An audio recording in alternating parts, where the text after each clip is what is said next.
All right. It is the 19th of April in the year of our Lord, 2023. Uh, hello, Barry. Hello, Lance.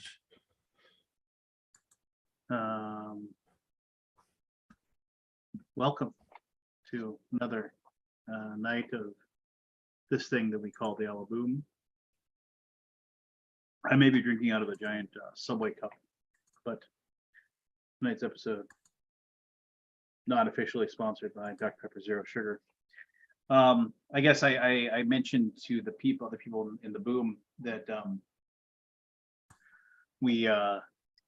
I did get another offer to be sponsored by NordVPN, brand new email or whatever. However, this one suspiciously came from an email that was not From Nigeria. It was not from NordVPN. It was for some weird. I went. I checked out the website. It was from some weird website that was. I mean, I can't even. I'm not going to send anybody there because I'm sure it was. It's virus laden. I did it very securely. So it is. It was obviously a fake one. Somebody trying to get me to like give them access to my channel and whatever. I was talking to my older brother today. My older brother called me and he was talking about how he was selling some stuff on Facebook Marketplace, and I guess like the big scam there is that somebody will contact you and they'll say, oh, in order for me, like, so I know you're not lying or whatever. Go ahead and send me this code or something like that, so I know you're real or whatever. And that's like the big scam. And like usually what it is that they figured out what your email address is, and so then they're trying to hack into your Gmail accounts and stuff like that, and that's how they get those people to say, oh yeah, I did get an email that said my code is this. Yeah, my code's this. Oh, cool, thanks. I now have control over everything that you have, because I have your. So yeah, that's or it's oh, I'll send you a cashier's check for that thing, and just like, oh, okay, and the cashier's check is. You sent them your cashier's check, Lance? How many? Yeah. Totally. Or Michael Jackson is not dead. He just needs $600 to go back on tour. Yeah, there's that too. So yeah, I mean, where there's a thing, there's somebody trying to take advantage of people, right? So yeah, it's the way of the world. It is. I'm not messing with that. hey, I just realized that it actually says my wife's name in this because she used this for work. I gotta change that. Gotta change that, Lance. Yeah, rename. There we go. Yeah. We don't need no wife. But it can't. Just went through a bunch of stuff with Jen. Oh yeah? Yeah, we're going to BGG Spring, and she got the badges under her name. And I wanted to do something, so I had to like gift it to me so I could get access to the badge to do stuff with it. And it wasn't a big deal, just kind of an odd step, I think. Well, it usually isn't a big deal, but I mean, sometimes that stuff is super annoying to like, just get it changed or whatever. I mean, I don't know, man. I mean, you and I we've talked about stuff like this before where it's just like, and then when Aldi has been here, I don't think Aldi's going to be here tonight. Probably not. He's with his real friends. Well, yeah, he's at the gathering. He's at his like retreat or whatever, where like in that rarefied air that if you get the invite, their secret handshake, order of the buffalo or whatever it was. What was the Flintstone one? I think it was the buffalo. The water buffalo, wasn't it? Like the. Was it water? Yeah. It was some buffalo. Yeah, I think it was water buffalo, if I remember correctly. But yeah, with their little secret handshakes and what have yous. Yeah, that was weird. When did like those secret Masonic lodges and stuff like that? When did those go out of style? I'm guessing. With the like, History Channel, them sons of bitches, no, exposing I all mean, the secrets. because like Now they're still my, around. well, they are still around, and I'm trying to remember. I think when I went to so um my my high school reunion, and it would have been my 30 year, because my 30 year was yeah, it would have been my 30 year, and it wasn't held because of COVID, and so they held it like a year or two afterwards. And they uh it was held at a Shriners thing. Okay. Yeah, and I remember it was just like, and I mean it was fine. I mean, it didn't have a ton of people show up. It was still, because it was still not, people weren't really traveling that much still. Right. But there was probably, a few dozen people there. And our graduating class was like, 180, so um but I remember I walked in, and it was, if you've seen one of these places, you've seen them all. It's like a relatively small like um dance area slash band spot. And then and then there's like a small little bar off to one side, and then and it's just like there's enough room to kind of meander around and talk and what have you.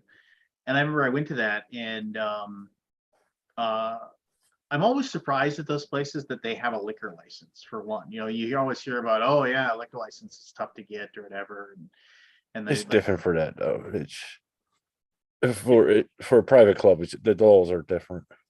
oh really? We Okay. were talking about that. Me and the neighbor across the street were talking about the casino's 24 hours, whereas the rest of the area around here they close at 2 a.m.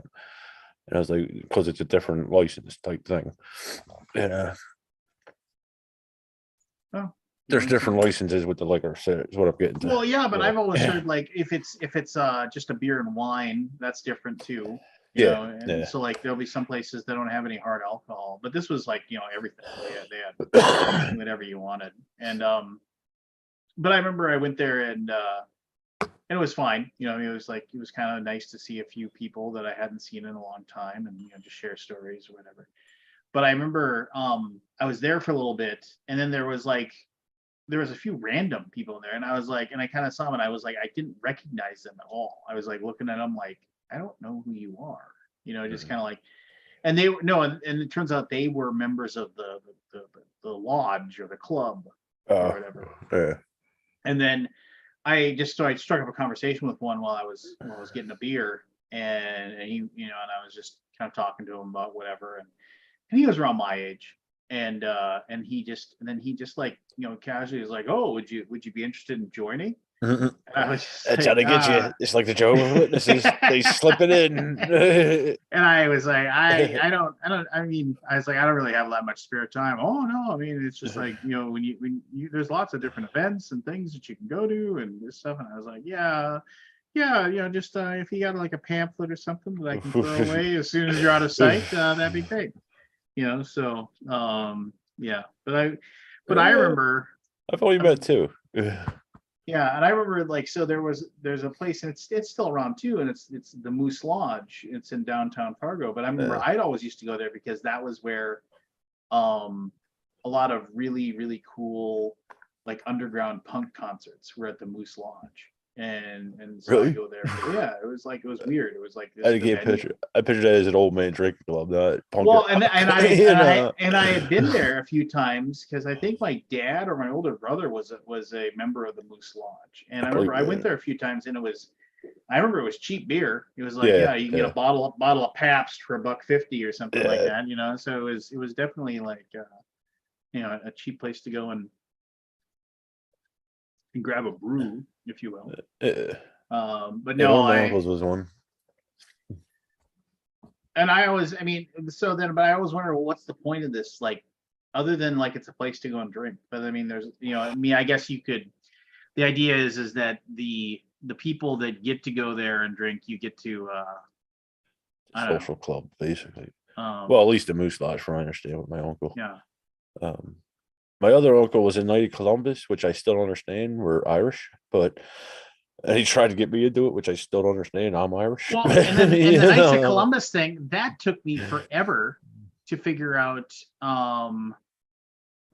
That took me forever to figure out what the uh uh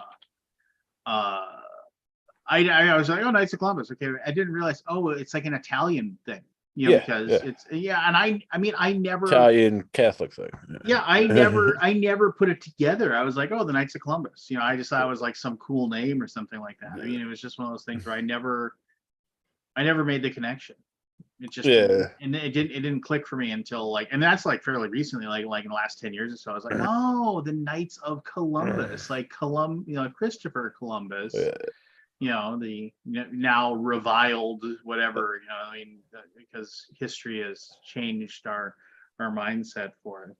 Our perceptions changed the history, not really. You But yeah, I've only met two Masons. Like that guy I was telling you was a Lutheran who recently died. One of Jen's family friends. He was a Mason, and a guy I worked with. But they didn't really talk about it much. You know, it's like they hung out and drank, but they didn't really talk about much other than that. So yeah, I mean, there's that. For what other, just a social club. Yeah. Like your D&D club with beer and hard liquor Yeah. and women at times. Yeah. I was part of the AOH, the Ancient Order of Iberians for a little bit. It's the same thing, drinking clubs, community service type deal. We went to the food banks every year. Did stuff for the kids at Christmas at the. It wasn't an orphanage, but an orphanage type thing. Yeah.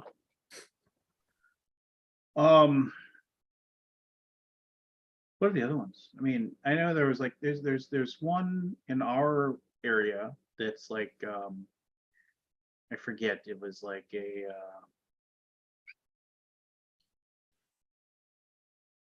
like the Freemasons, if that's a thing. Yeah, Yeah. And the then Mason. the Masons, and then the Moose Lodge, and then Others. Oh, there's around. VHFs or VHWs and all that. Well, the VFWs are huge here too. I Yeah. mean, like, and I mean, those always seemed kind of, or we would all, and they would have weird concerts as well at those too. We always called them the Vuffwa, because you just Vuffwa, they did, oh yeah, they, whatever, Phil's really bad metal band has a concert at the Vuffwa, next week, we should go to that, that kind of thing. So They probably my grandfather was the commander of the Catholic Order vets around when I was growing up, and he was telling me when I was young, like teens, their major problem was just getting new registration. Like the younger kids just didn't want nothing to do with it. I'm sure it's the same with these other organizations, especially nowadays. Yeah. But yeah, that actually died off. They turned that back into an apartment or a house.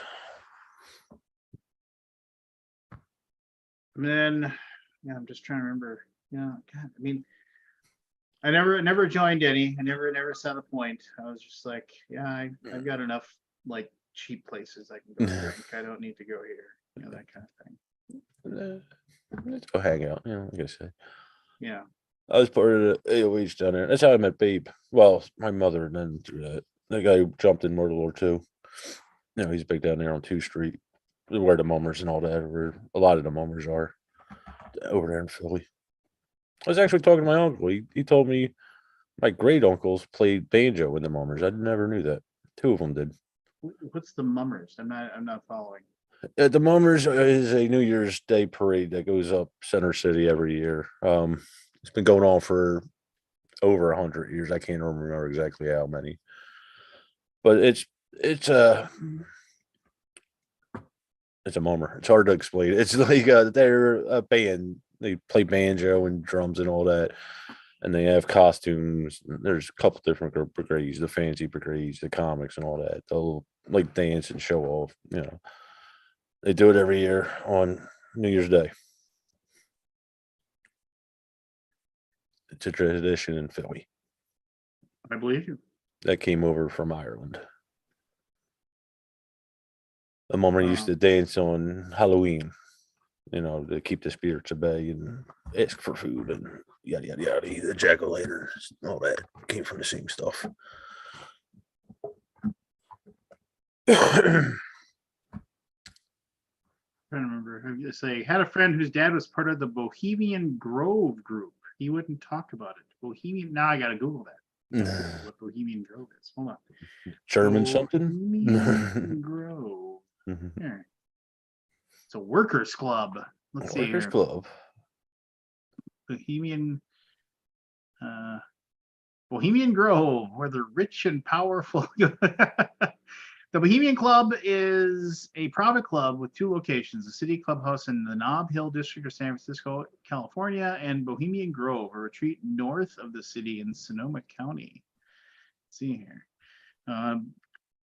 Founded in 1872 from a regular meeting of journalists, artists, and musicians, it soon began to accept businessmen and entrepreneurs as permanent members, as well as offering temporary membership to university presidents and military commanders who are serving in the San Francisco Bay Area. Today, the club has a membership of many local and global leaders, ranging from artists and musicians to businessmen. Membership is restricted to men only. Ooh. The City Club is located in a 6-story masonry building in the corner of Post Street and Taylor Street, 2 blocks west of Union Square, in the same block as both the Olympic Club and the Marines Memorial Club. Clubhouse contains dining rooms, meeting rooms, a bar, a library, an art gallery, a theater, and guest rooms. All right, this sounds like a gay club to me. I'm sorry. Military and art theater. Come on. 151 years old. Let's see here.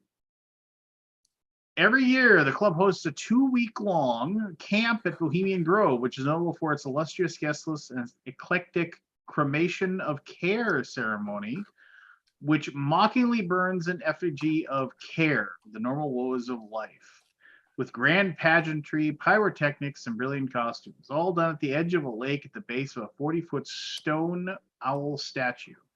In addition to that ceremony, devised by co-founder James F. Bowman in 1881, there are also 2 outdoor performances, often with elaborate set design and orchestral accompaniment.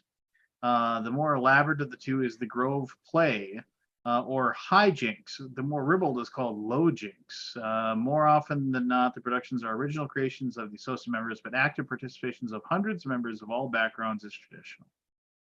Oh, it's like an arts thing. Yeah. I mean, Never heard of it. membership. Here we go. A number of past memberships lists are in public domain, but modern club membership lists are private. Some prominent figures have been given honorary membership, such as Richard Nixon and William Randolph Hearst. Members have included some U.S. presidents, usually before they are elected to office, many cabinet officials, and CEOs of large corporations, including major financial institutions.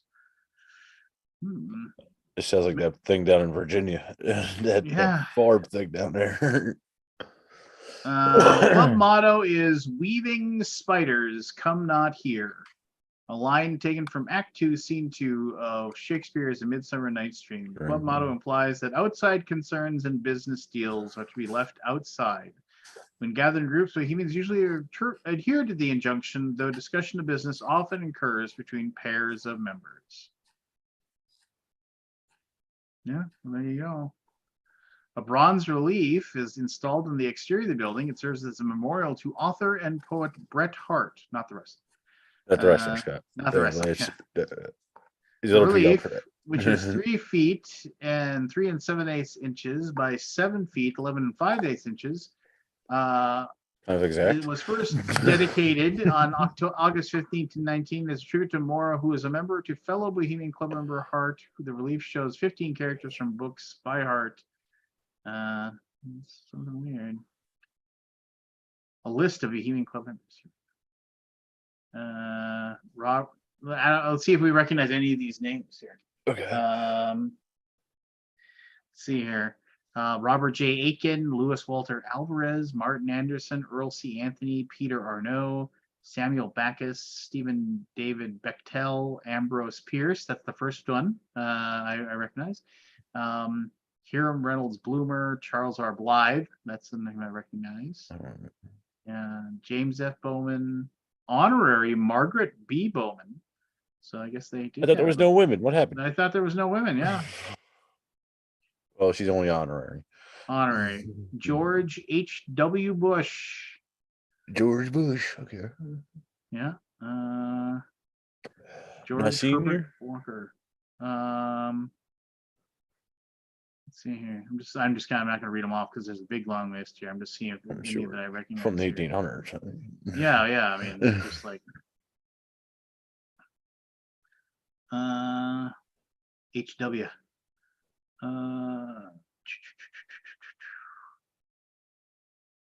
So nope.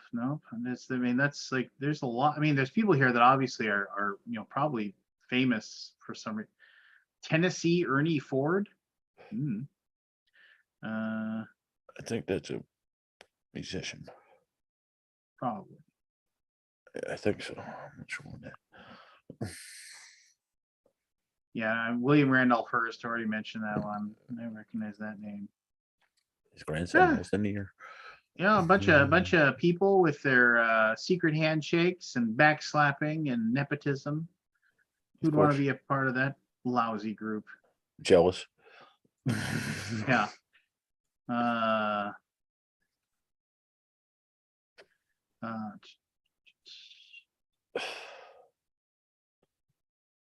Yeah. No. I don't know. I mean, I guess it would always be. It'd be cool if you were in like a big secret group like that. Would that be interesting? I don't know. Oh yeah, there's always. I don't want to say elitist, but secluded clubs throughout history. I mean, even now there's. People got their on the ground music thing and all that. SMA, sex clubs and all that. Yeah. That's what it always goes back to, right? We're simple creatures, man. We really don't need much. Food, drink, sex, and sleep. Yeah. No, I mean, it's one of those things where, I mean, I don't know. I mean, being in a club. I mean, were you in clubs in like in high school? Were you ever part of a club or anything? Nah, I was always working in high school. I played football junior or freshman year, and I worked after school after that. Yeah. Yeah. So no, I never belonged to any clubs in school. I don't even think I did in grade school. Yeah, try to think. No. I remember I was like in high school. I wasn't really in clubs. In high school, I did a lot of just there was a lot of just like extracurricular stuff like bands and things like that. But I remember there were like things like Key Club and stuff like that people talked about all the time that they were part of. In high school. Had a drama club and all that. But I remember in junior high though, I was like in the science club, and I was in the aquarium club and the chess club. All the coolest ones. All the cool ones, yeah. No, I was never in any of them in junior high either. Yeah, I don't think so. What the hell did I go to the zoo? Oh, that was a writing. So for writing. Yeah, no, that's a club. There's always sports or, before high school. Like I said, I played half my freshman year, and then I just stopped at work. I just had to go full time at work after school. Like the Alaboom Society, and exam will require a full written essay on how episode 8 is complete trash. I couldn't tell you what episode 8 was. I mean, was that when? I mean, that was way back when it was like there was actually a lot of weird. I mean, there's a lot of people, and there was a. I mean, I should probably delete all those really, really old ones, honestly. I mean, because nobody's going to watch them. Nobody's watching them anyway. But I mean, honestly, because of like there were people that like that. there were people that like outright hated each other, like and the first couple ones, yeah. Yeah, I mean, like they were all hanging out and talking until we get kind of I should probably just go ahead and get it. Just, and yeah, just I should probably do that. Yeah, episode 8. Yeah, I should go back. I mean, ugh. Why? Well, no, I mean, yeah, I'd hate to like Think think that about this, Liz. They used to be 6, 7 hours long. Yeah. we've had like, well, whenever we do a like all the games at Essen kind of thing, that would be a lot. They're long. No, you don't need to go back and watch them, Wayne. They're really not You worth really watching. did. No, I mean they really weren't worth watching at all. Because and the thing is that the people back there, none of them have even breathed into this world in many many many many many many many years. So there's little or no reason to go check it out. Other than morbid curiosity, which fine, be morbid, Be be morbid, be more morbid. They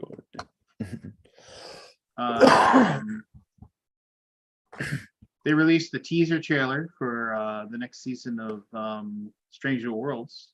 Oh, did they? Yeah, I did not realize that. yeah, it's worth a watch. Go watch it. I won't give anything away, so you can like be, oh, look at that. You can have those moments. I figured it was coming. Pecan's going to be over tomorrow. So. Yeah, which and what you dig the Ted Lasso had a pretty good episode, last episode. I haven't watched that one yet. So somebody told me, hey, go check out this show called Jury Duty. And my daughter and I watched one episode of it. So do you remember? Huh? Well, no, okay. Do you remember? And this is like 20 years ago or so. Do you remember a reality TV show that was called Joe Schmo? I remember the name, but I don't think I ever saw it. So the premise of that was that it's a reality TV show, just like you'd never have like a Survivor-esque kind of thing where you have contests, you do this, that, and the other thing. And then they but what everybody's an actor except for one person who isn't in on it. And so that's the premise. The premise was that like, and then everybody else is competing, but everything is already like determined how it's going to work and this, that, and the other thing. And then that was the whole, and it was entertaining. I think it was on FX Network. And I remember they actually like they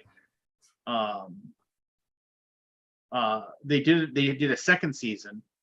And like the guy had no clue. He just had no clue throughout the entire thing. And then it was like, oh my gosh. And then they did a second season, and they had a woman that that was the one that wasn't in on it. But like halfway through, or something, about halfway through, they never they figured it out. They were like, wait a minute, this isn't, they were like, yeah, this isn't real. And so then they had to kind of emergency, they had to basically incorporate that person into the cast. And then they brought in like somebody else, like a new Joe Schmo kind of thing. So, but anyway, so I can't quite rectify in my brain exactly how jury duty works. But the premise, you remember the actor James Marsden? He played Cyclops in the X-Men movies. Oh yeah. Okay. I got him confused with the other guy. I guess from this the was 70s his show.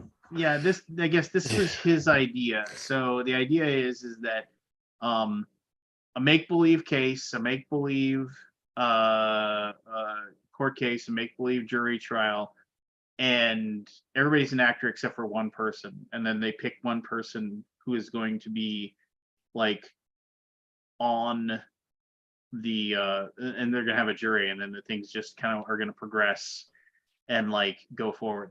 So I don't know if like I don't buy into reality TV. I just figure, I guess to a certain point you can probably do it, but I mean, what most of the thing is that I just always feel like they, um, uh,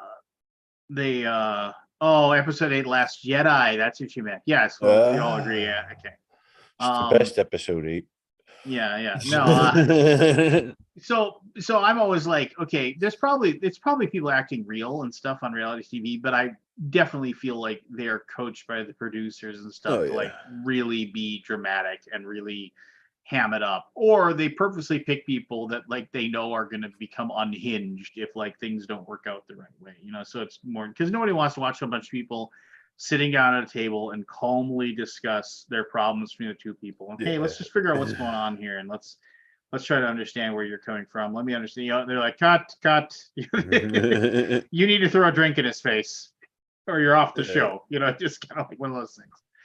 But no. So it's so I'm trying to like buy into it, but I mean, it did. There was one like pretty funny moment where like there's like this one actor, and I actually recognized one of the actors that's going to be on the jury because he's been in enough stuff. Well, James Marsden's actually in it playing a character of himself as like, oh, I'm an actor and I'm being forced to be in a jury kind of thing. And so, but everybody else is just like, I guess like the judge is an actor, like he has little tiny bit roles and things, but he's also a real lawyer. So like he knows what he's talking about and stuff like that. But there was one guy, and as soon as he spoke, I was like, I know I've heard that voice before, and I Googled him, and he's just been kind of in a bit roles in a few TV shows and movies and stuff like that. So I was like, oh, so I kind of recognized him. But he grew a big beard, so it's tough to recognize him. So there's this like one part where like basically there's this guy who's saying, oh, like I've got a trip planned with my girlfriend, and it's our first chance to be away and get out, and I really don't want to, I can't be on this jury thing, and so of course they drum up this like, he's like, oh yeah, I've got a trip coming up, and the judge is like, travel plans do not do not make it so like you can't be in a jury, that kind of thing. Right.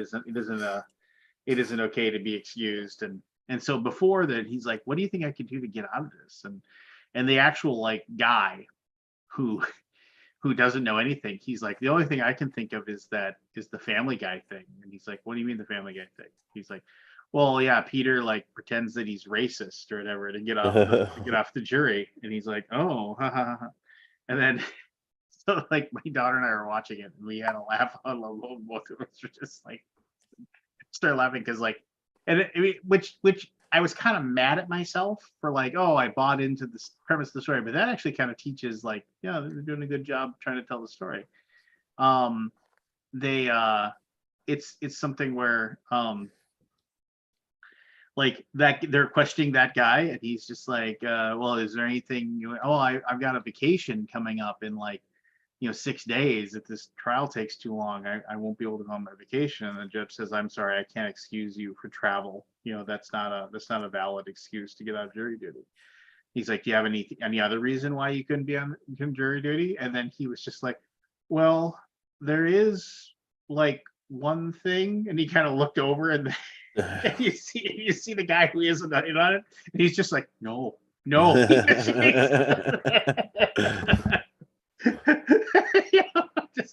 And then he's like, so I might be racist. And then I'm sorry, what did you say? Did you say you?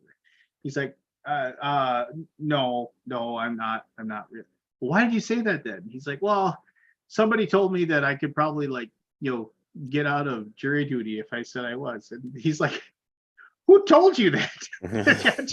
And they cut back to the guy, and he's like this, like, yeah, who might have like looking around. I was like, so yeah, that was fun. So it was worth a watch, and it's on Freevee if you have Amazon Prime. Freevee. And I will say again, I will drum the table here. I am a big fan of Freevee because like the Rockford Files is on Freevee, Magnum PI is on Freevee, Simon and all the TV shows I grew up watching. Man, I forgot how awesome Rockford Files were. Don't worry, they'll be making a remake any day now. Just the Rockford Files. Yeah, and man, James Garner was great. And remember the best thing about James, you knew Jim Rockford was a pretty cool guy because he had an answering machine when when nobody had an answering machine. Yeah. This is Jim Rockford. Okay, that opened up with the answering machine, answering the phone. And then oh man, the Rockford Files. Love that show. Now I'm gonna have to pull up the Rockford Files song just so I can listen to it in the background. Will you tell me that Rockford Files sucks or something? It's I don't remember, to be honest with you. I remember watching That's Wrong with My Grandmother, Magnum PI, Heart to Heart. What was your Cagney Lacey? Yeah, I don't remember the Rockford Files. There is a total solar eclipse happening in Australia right now. You can go to there's a few places that you can go to live stream, yeah. And you can live stream it. You can't see it here, obviously, but you can. No, because we suck over here. Well, no, it's the sun's not shining here. That's nothing to do with we anything. Suck over here. I don't think we're not going to be able to see it, right? By the time we get around there, the alignment's going to be off, right? Oh, yeah. Yeah, I don't think the rotation will be around. Here we go. Season 1 intro. Phone rings.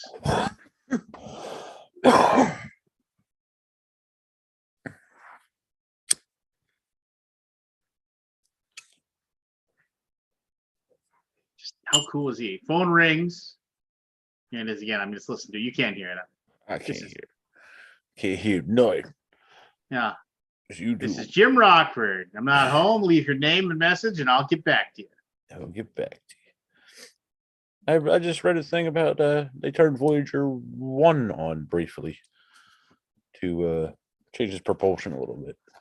But they fired rockets for the first time since the 80s. That's impressive to me.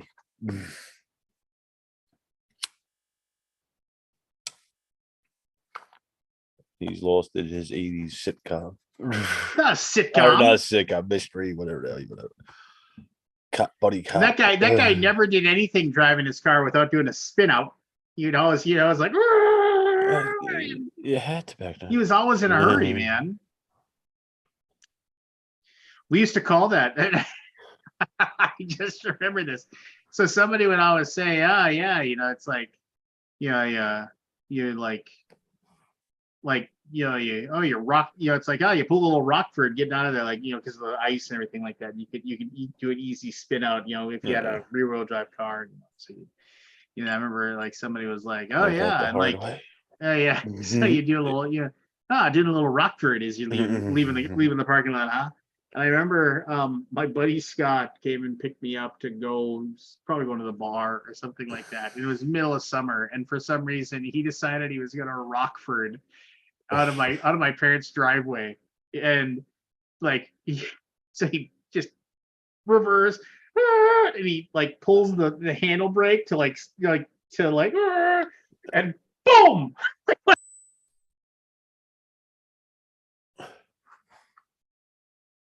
He blew out his microphone. I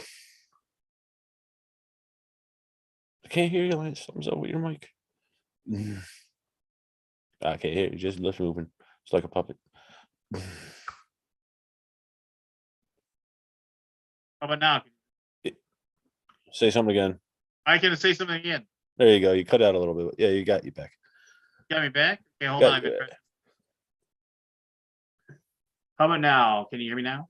I can hear you now. All right, yeah. No, yeah. So yeah. But anyway, sorry. He pulled out.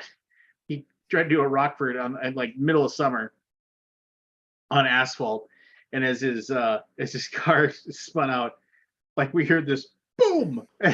He blew one of his tires out doing it. And he was so embarrassed, like my mother or my stepdad would see that he had done it. He drove on the bad tire out of the Through the cul-de-sac, rim. out of the cul-de-sac, and like down the street a little bit before he got out and jacked up his car and put the spare on. Oh man, we were just laughing our asses off. It was like, we're like, this is Jim Rockford. I can't come to the phone right now because I just blew out a tire and I'm fixing it. Just, good memory. Yeah. The Rockford Files, baby. I don't remember. I did a Rockford a couple times in a car, not intentionally. Yeah. I learned Mustangs do not like rain. The Shelbys, they do not like rain.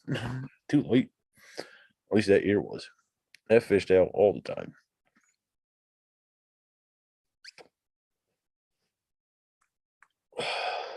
So how was your week, Lance? I don't know, man. I've been super busy. Just trying to do whatever. Just life. Getting ready for the convention season. Not really looking forward to it, but what are you gonna do? Nothing. I'm not going to any, except for BVG spring. Yeah, I mean, I can't not do it, right? So Might as well enjoy while you can, while you have to. yeah, I mean, so there's that. I don't know. I don't really have any. I mean, work, life. Gonna have to try to. I gotta go to Origins. And I did have a moment where I was gonna because I had to wait. I'm not gonna mention any names, but there was this big giant cluster fudge of a thing to get people to get your booths picked for Origins. Okay. And I was and so I was sitting there waiting, and they were basically they call your thing, and then when your time came up, then you were able to pick a booth. Hey, hold on one second.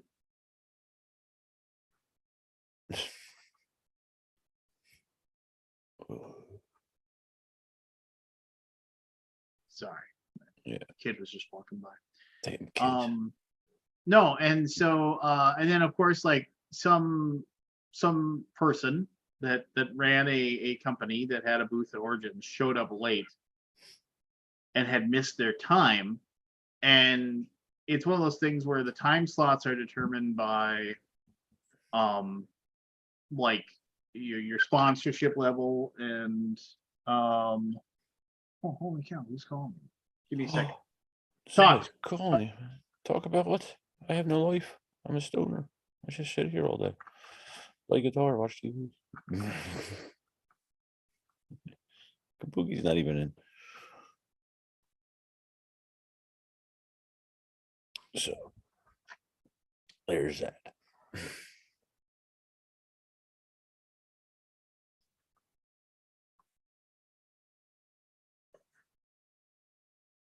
Yeah. It's awkward.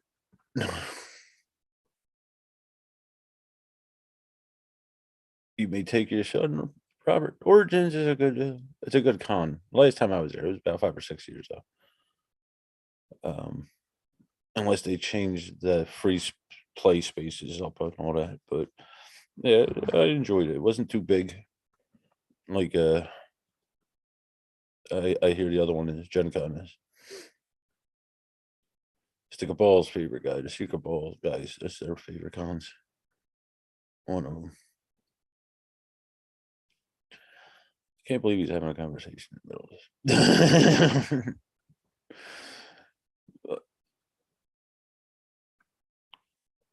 Well, I guess Scott is just traveling, so he won't be on today. I wonder where Matt is. He's usually on around this time.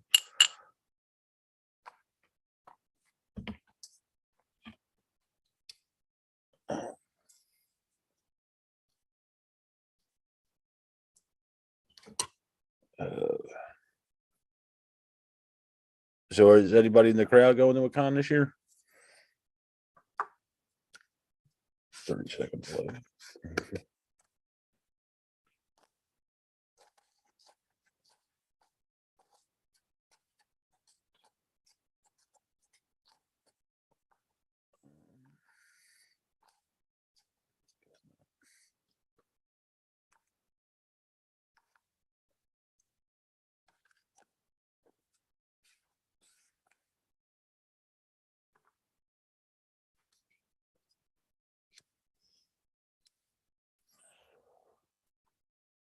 Yeah, like I said, Joe, that was a cool one.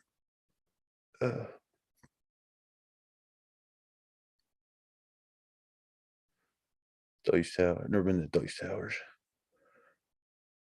That's a lot there, Wayne. Wow.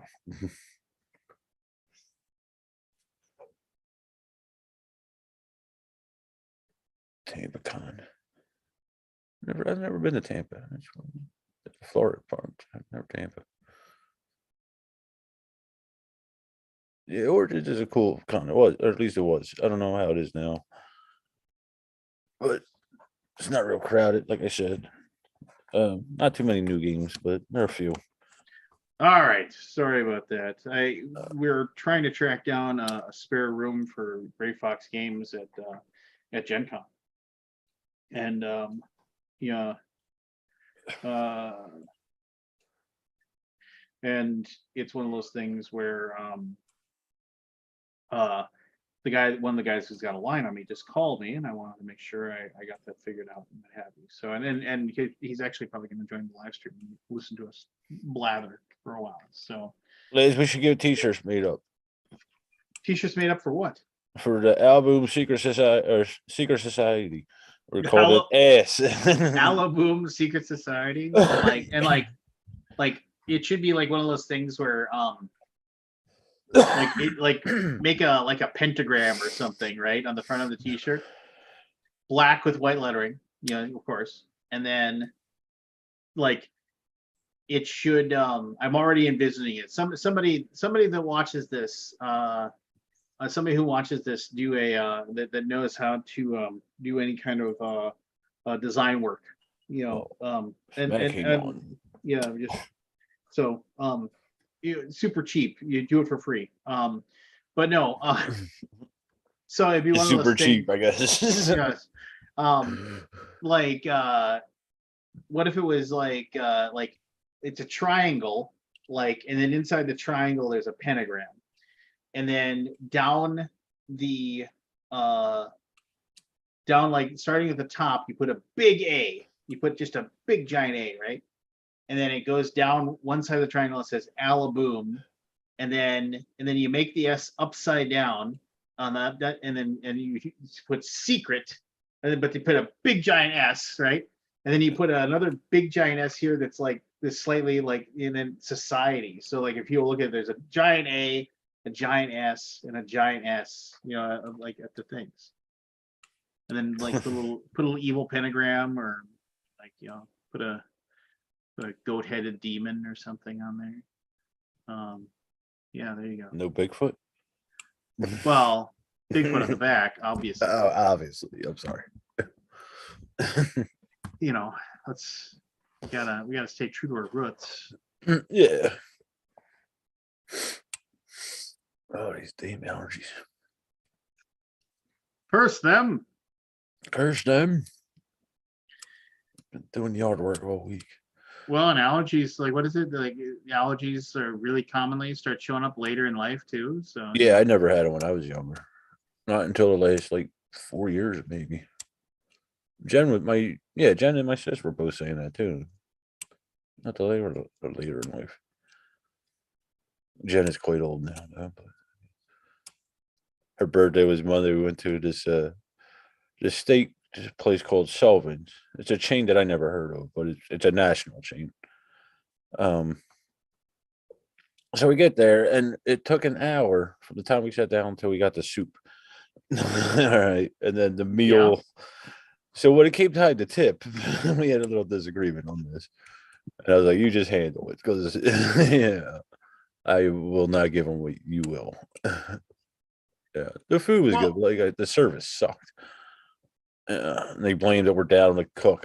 Well, we were the only people in the seated area, and there was like 4 people at the bar. You know, I mean, come on. What were you saying, Lance? I got you off, I think. well, no, you mentioned tipping or whatever. So but it's one of those things where how about a demon waiting in the pickup line in middle school? I'm okay with that. I'm okay with that. We could have a different one every year, like just maybe the first one should just be Bigfoot, because that would be like the Bigfoot bent over and the ash on his cheeks. yeah. No. But what if we trying to think? No, so when you like tipping somebody, like you come in, they come over, hey, they're friendly, they're like, what can I get you today? Maybe if you're unsure of like, oh, is this something or other, and they're knowledgeable of the menu, they offer you suggestions, and they do the right thing, not um uh just waving a fist to the sky or going to that crazy. I want the record to show that I have not gone back to Casey's Pizza in a long, long time.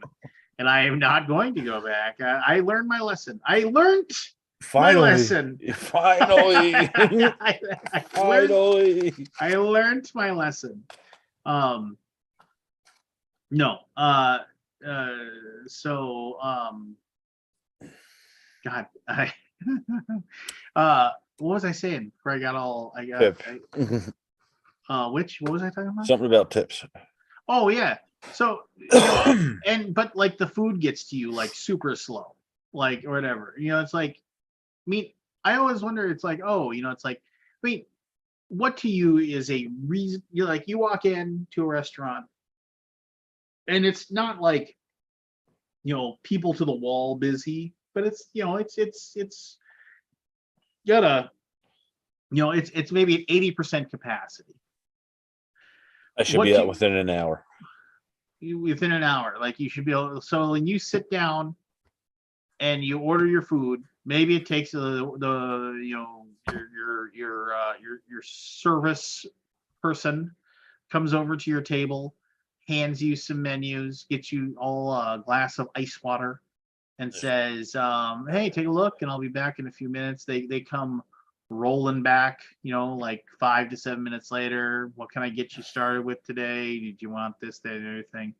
Um, uh, and yeah, that was yes, that was that guy, that piece of crap. Sorry, Kabuki, you just Granite City. Yeah, and I haven't eaten there because it's a situation where like all of the rest of my family wants to go there and eat, and so I agree to go because they do actually have every year, like at Thanksgiving, they have a very good Thanksgiving dinner situation there, and like we went there last time, and but yeah, that guy, oof, just no, so and you order your food. Like after you order your food, there's 4 of you.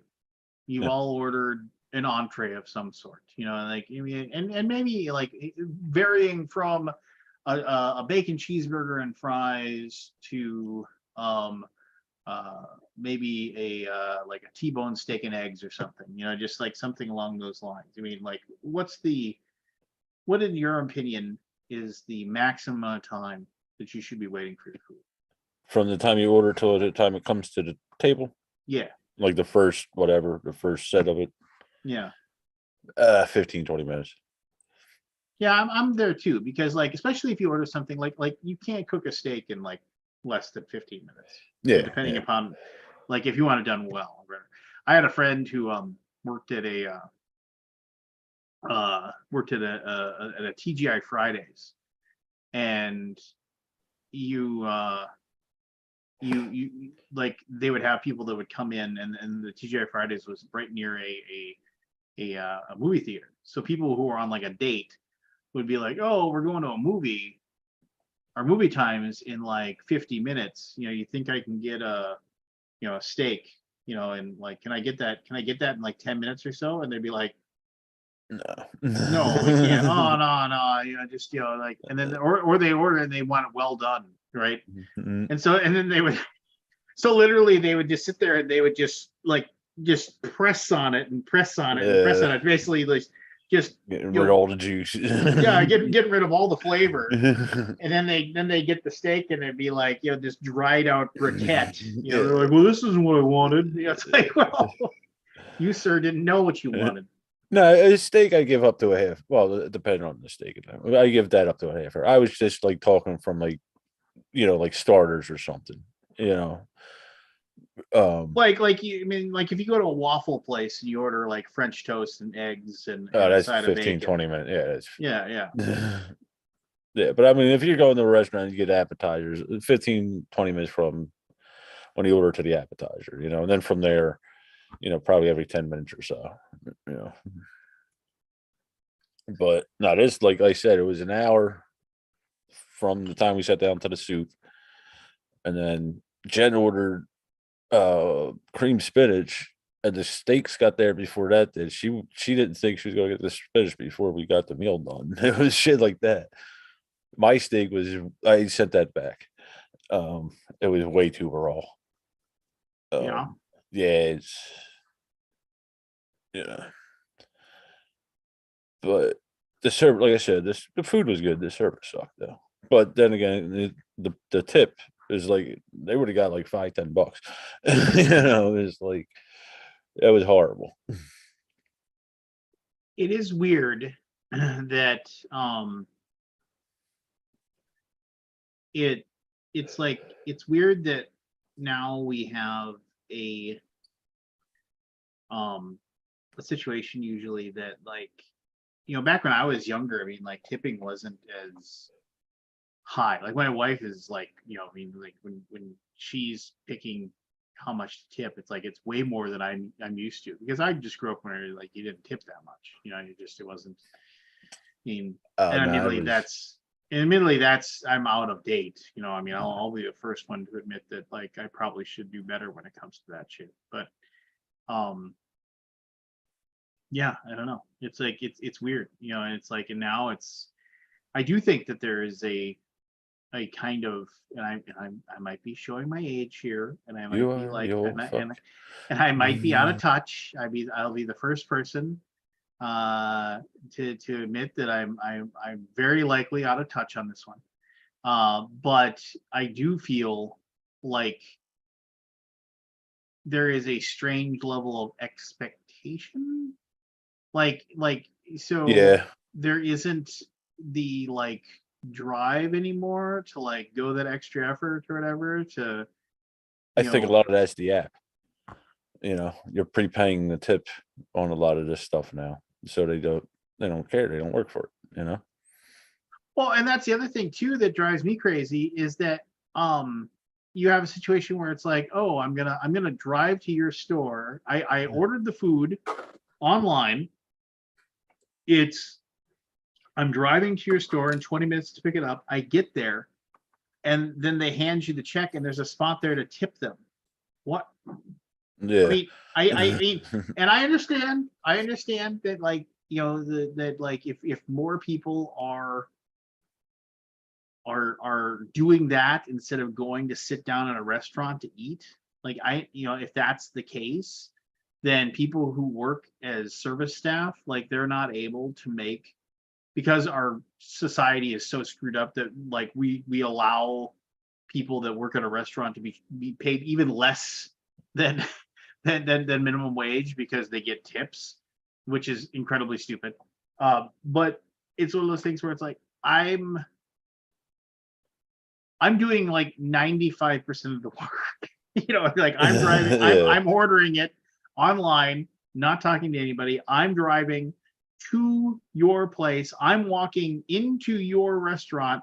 I'm walking up to a counter where you're handing me a bag of food and then giving me a slip and asking me to give you a tip for. Yeah. Yeah, I know. I mean, other than cooking the food, I don't know what and it's just kind of like, and then they have this thing where it's like, do you want to tip 25%? No, I don't. I'm paying, $70 to pick up food for my family, and you want me to, and again, I could be wrong. I could be wrong. I I I don't. With You know, pickup, I won't unless it's like a big order. If I'm picking up from a hoagie shop or something, unless it's like a real big order, I wouldn't normally tip stuff like that. Yeah, I get what you're saying. But like I said, it wasn't the thing about tipping with this restaurant. This was like 5 o'clock. There was, like I said, 6 people in the store in the restaurant, and there were 5 people standing around while we're waiting. And if they're short a chef, why wouldn't one of these people help the chef out? Instead of having us sit around like that, it was just bad service in my opinion. But normally, I would, if I'm eating in or something, it's usually 20%. well, and for me, a lot of that is. I mean, I know I'm showing my age by like, well, back in my day, shut up. Yeah, I I recognize that I am, probably out of it, and You are, yeah, you are. Well, no, to me, a tip, especially in a restaurant, that's not just going to your waitress. Usually, it's going to the table staff and all that too. It supplements their income. I notice I work sort of in the restaurant industry, but bad service is still bad service. You know, so why would you reward it? That's my thing. I mean, it's like Mr. Pink on Reservoir Dogs. It's like I don't tip. What do you mean you don't tip? Just like the whole thing, and it's just like, uh, you don't feel the need to tip people at McDonald's. Why is it that just it's like I don't. Yeah, it's I don't have the answers. I just know what's Yeah, in my gut. yeah. Uh, but what do you think? You don't go Um, out anymore. No, but it's not only there. Like I was telling Jen, it's anywhere you go now. It's like you order out, you're always missing something. It's just service well, in that's general. well then, and I've absolutely heard from people who are like, oh, I ordered, like when I I have never once in my life had a good, and admittedly, I probably don't do it that often. I'll fully admit I don't do it often, but I have yet to have a good experience getting anything through Uber Eats or DoorDash or any of those things. Yeah, It seems like they are always uh like super like slow. It's always like, like it seems like you're the last thing that they yeah. get that it gets to. Your pizzas show up and they're cold. You don't, and it's just like, oh, I'm glad I paid an extra $9 or whatever for this, to The I problem around here is though that everybody is this Uber Eats and the DoorDash. Like there's no delivery anymore. Like the pizza place we order from, they used to have a delivery person. They switched it over to DoorDash. Mhm. Yeah. So you're dependent on that where them guys they're doing it for the store constantly. It's in and out, usually warm. Yeah. I hear you. You I think hear this is a you. phase? I don't know, man. I mean, like I've seen a lot of people have said that um they they say that um like they like unless it's like a place like a Domino's or whatever, But you know, these like non-chain like pizza places that are like delivery, like it seems like whenever like, and this happens when I go to like when I've ever gone to a convention and I'm like, oh, I need to order food. Like my daughter and I were like, well, you know, it's usually one of those things where it's like, oh, let's go this place and let's go over there. And it's like, oh, it's like a bar that you want me to go. I have my, you know, 15-year-old kid with me. So no worries. You know, she and I will just order a pizza and that'll be plenty, you know, Yeah. which, you know, it is.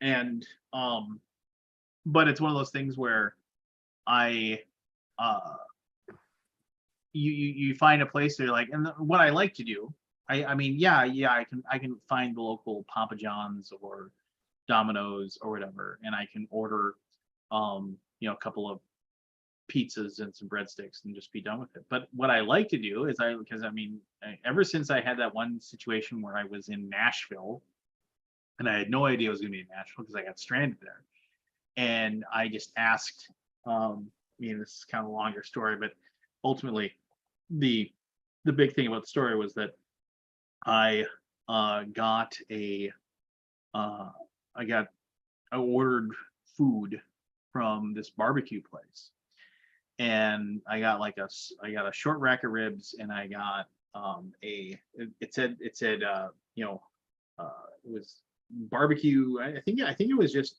it said barbecue pizza, and it's like, you know, voted best pizza in Nashville 5 years in a row or something like that. And I was like, well, I'll give it a try.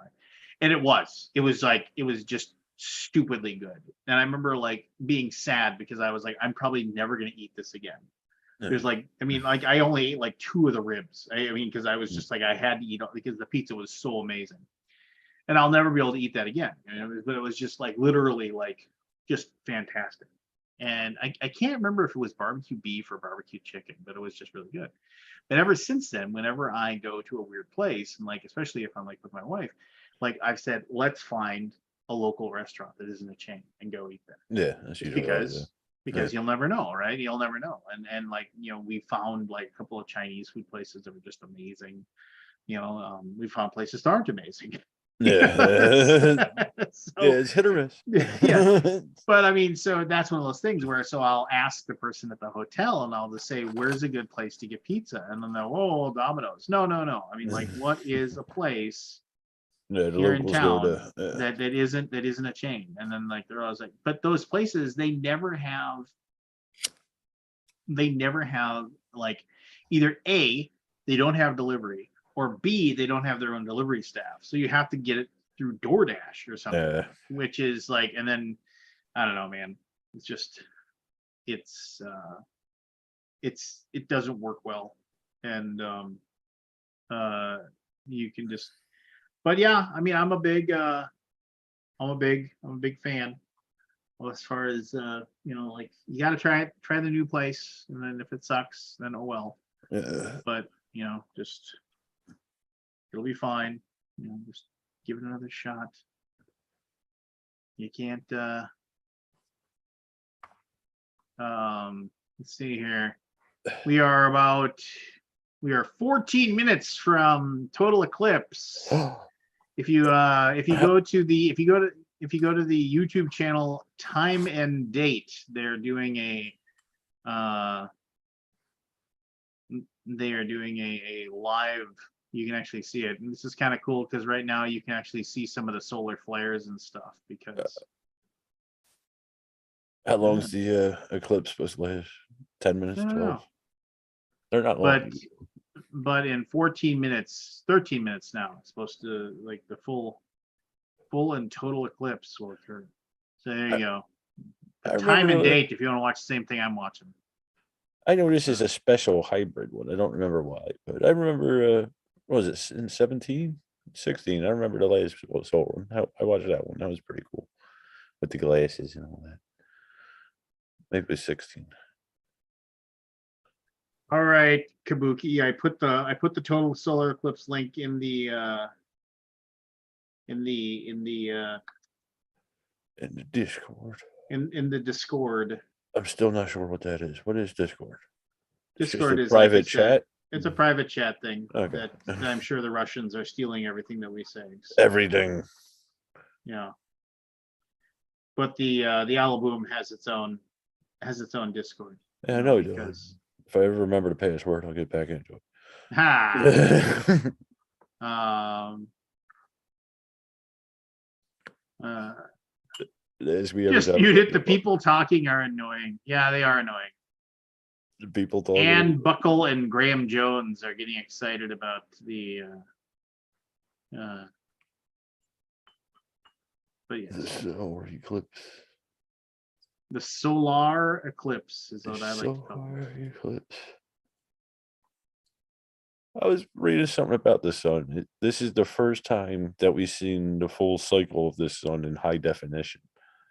The sun has, I think it was an 11-year cycle. So it's the first time we'll be able to study it in high definition. I think that's pretty interesting. Yeah, that's pretty interesting.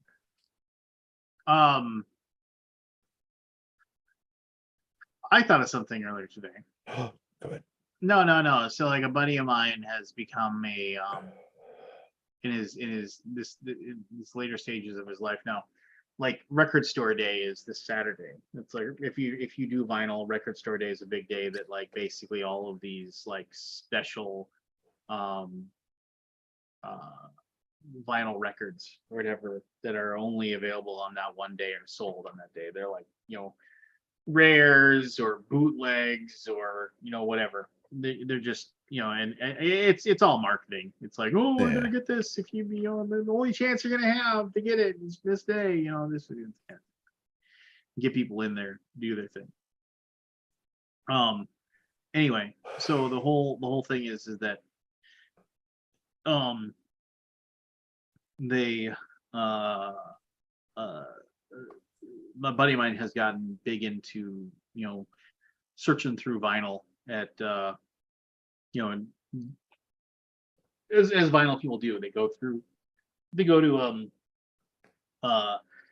they hit up Goodwills and things like that and whatever and get old vinyl records and collect the stuff, go through everything. And there's a couple of good record shops that buy and sell used vinyl. And it's one of those things where I think part of the fun of that is to just kind of think about everybody who owned that record before you and listen to it. Like when you pull the record out and and you put it on your turntable and you start it up, it's like it's a physical thing creating the music. It isn't a digital song. Yeah. It sounds different, whether it's better or worse. You can argue. Depends on you. Yeah. It depends on you and what you think. But the thing is that I just like to think about the like what they say, the provenance of that item.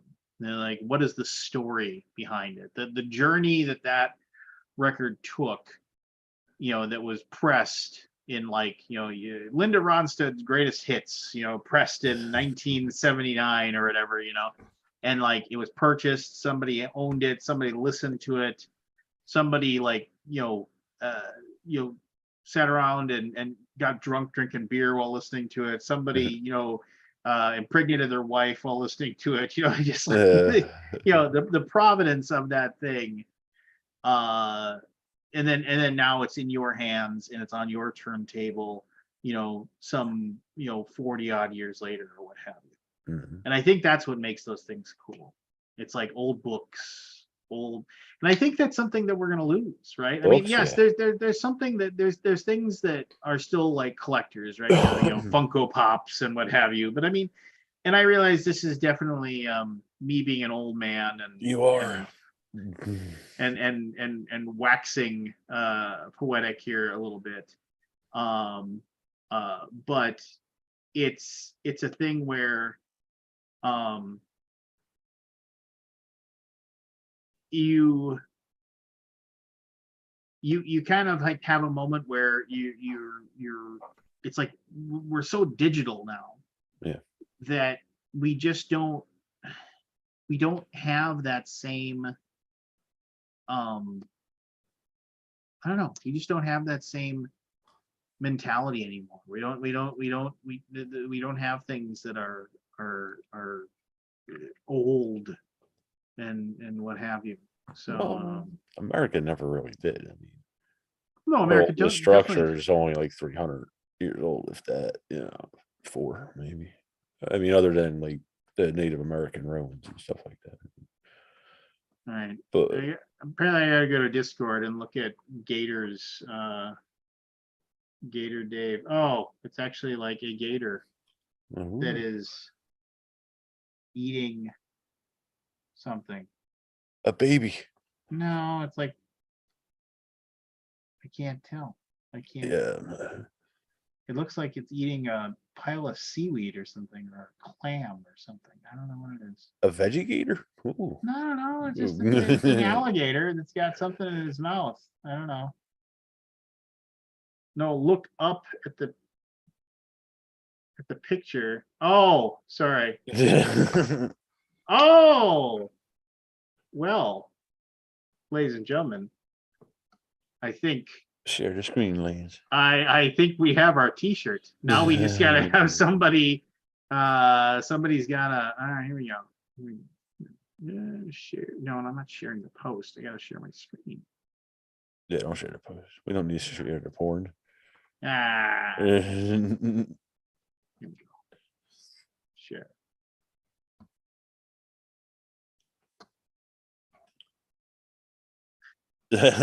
I like that. And we have the weird looking I think we gotta improve the Bigfoot a little bit. It's the like the black areas to the blank, whatever. It's like it makes it's a little hidden.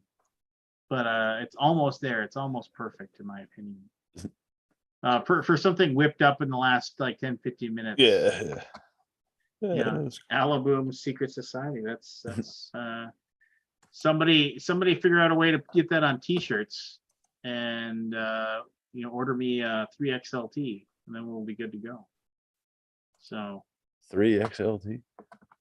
yeah, baby. Well, we know a guy who does shirts. Yeah. Make it so. My cousin used that. I don't know. I wonder if he still does. I have to ask him.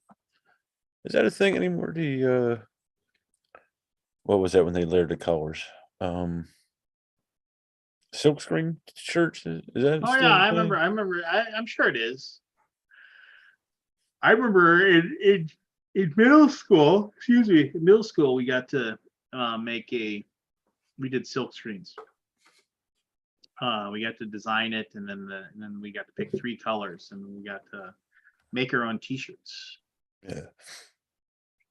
Jen's got one of them vinyl things. The vinyl crickets. Is that what they're called? It cuts designs in vinyl. You could do it on t-shirts or cups or pretty much anything. Card Never decals. even heard of what you're talking about. Some kind of craft machine. We are It's like a 4 CNC. minutes 4 minutes 4 away minutes. from the thing with the thing. Here, With the thing. I'll share my screen so you can actually see the YouTube channel. We can watch the eclipse together. Yes. The other brew. Oh, that's pretty cool. Yeah, it is pretty cool. So I'm wondering, is this little thing over here, is that like a solar flare, like Could spiking up be. over there? I don't know. Could be. Could I don't be. remember how long light travels. I think it's 7 seconds. I don't remember. From the sun to us. Yeah, it's So like if it 70. disappears in a while, we'll know it's a flare. Well, no, isn't it more than that? I don't know. I can't remember.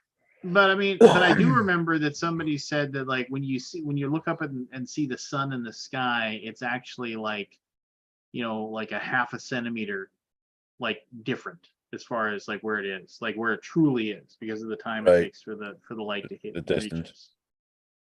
Which Yeah, I can't remember. It was like 7 or 8 minutes. I can't remember. yeah, I used to remember all that. yeah. The distance. I don't remember any of it. Well, remember, if you sit around and think about how big the cosmos is and all that other stuff. You'll It's just depressing. yeah, it is.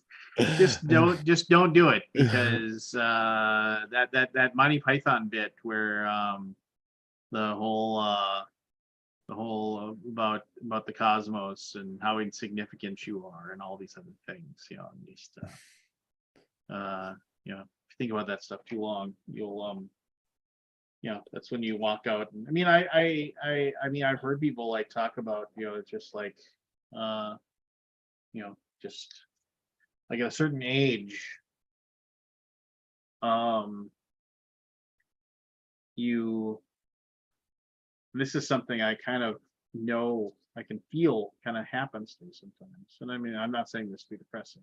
Like that, as we're watching this, as the cosmic dance of the solar eclipse occurs for these lucky Australians. Yeah. No, it's one of those things where you need to have something to live for on a personal level and not just live for other people. Like people say, oh, I got to Yeah. stay alive for my kids, or Yeah. whatever, that kind of thing. But if you don't ever like find something that drives you, then like, that's when like you just, and that's like, it's documented. It's like, people like, it's like literally like, like people that have been married for 60 some odd years, and then one person dies and the other one checks out like days later. Yeah. Nothing was wrong with them. They're just, well, I got nothing else, so adios. Died of a heartbreak. Well, maybe. I mean, or is it heartbreak, or is it just you've been around that person so much that like, you're just, what else are you gonna do? I think you're right, Lance. I think that is a flare. I did hear there was a couple big ones recently, Yeah. like twice the size of the Earth, big ones. Have you ever read that one about, hey, look at that live feed up above? That's pretty cool. So what are you watching on the side? I don't know what that is. Have you ever read that thing where like there's the massive solar flares? Like, I mean, it's probably just a view from a different Eximouth, WA. Is that Exmouth. Washington, or I don't know what W? I don't know. One of this, the States or Australia? I'm sure it is. That's pretty cool though. Yeah. And it is one of those things too where it's super neat how That's upside down from the other one. how the moon, oh, there it is. That's crazy. Yeah, it is. How the moon is just far enough away so it just perfectly covers the sun, like for us. Yeah. Which, if I was if I was a more spiritual person, I would say maybe it's like almost like there's some sort of force behind these things, a cosmic design, if you will. You think? Just like I don't know. but yeah, no, just This new telescopes, upsetting a lot of people in the space thing. They found 6 galaxies they didn't think should exist. The size of ours, no, WA is Western Australia. Western Australia, okay. The bad part of Australia. Exmouth by Perth. If you I only so. know Perth and Sydney. That's all I know of Australia. East and west. I know VR distribution is based in Australia, and they do excellent job at delivering our games to people. And Drew Stearman at VR distribution is nothing but a delight to deal with if somehow Drew Stearman's ever available to be part of this conversation. But yeah, no, good company to work with. If you are a company that delivers things to people, if you're looking to deliver your Kickstarter game to somebody, VR distribution, yeah, very very good company. Anyway, so there you go. Hey, the cosmic dance continues. Yes. But yeah. Don't look directly at the YouTube feed. Don't look directly. I don't know. New Gator image, Lance. God, I gotta log back in Discord so I can look at the new Gator. Son of a bitch. Oh, that's much better. I'm a big fan of that. Somebody start making shirts. That's all I gotta say. Oh, I gotta say about that. That's all I gotta say about that. Somebody better be making a shirt of this. What's it look like? We'll put them on Etsy or something, and then there you go. Take a look. Take a look there. I'm not gonna. Look at your screen. Yeah, that's better. I like that. Yeah, I like that too. That's somebody make that happen. Bigfoot needs a porcupine following him or something. Yeah, maybe. Got a point. Got a point. Yeah, I mean maybe. Bigfoot on the run with a porcupine. Maybe a porcupine, like a small little porcupine on the back, like right below the like a Yoda pack. Yeah, no, just a porcupine, just like like the silhouette of a porcupine on the back, and this people are like, what's that? It's a porcupine. Because and then just because they eat the bones. As we've determined. As we have determined. They eat the bones.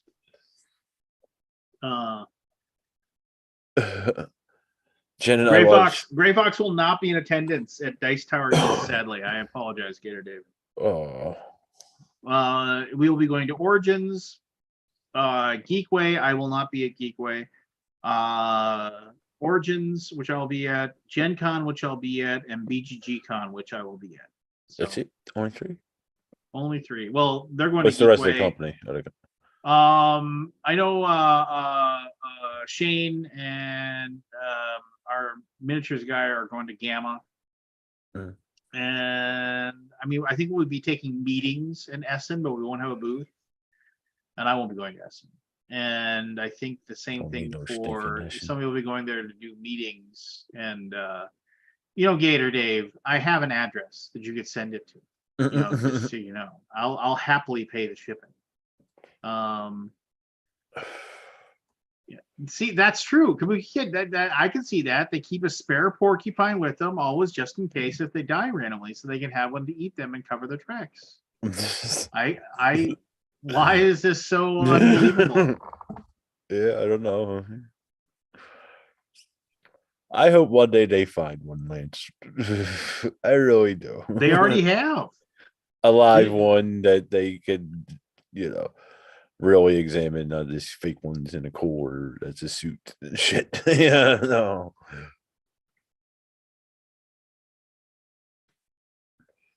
You never know. They find new stuff every day. One day, baby. One day. And then you could tell everybody, I told you so. I still think the porcupines are blarney, but that's just me. They love to eat the porcupine bones. It's just one of those things.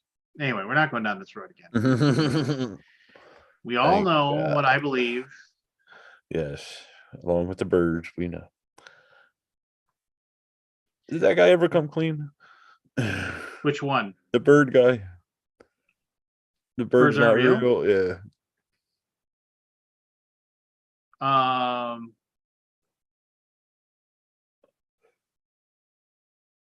I think no, I think he's still going strong. Uh, Hmm. I saw a commercial with Ben Affleck for Dunkin' Donuts today, and I was explaining to Jen the thing with him and Dunkin' Donuts, like when he was going through his rehab stuff and all that. They had the paparazzi got a bunch of bad pictures of him with a dozen donuts and all that coming out of the store. They fucked with him like for months over that. I thought it was funny though. It's kind of meta thing. Dunkin' Donuts sucks anymore, but I thought the commercial was funny.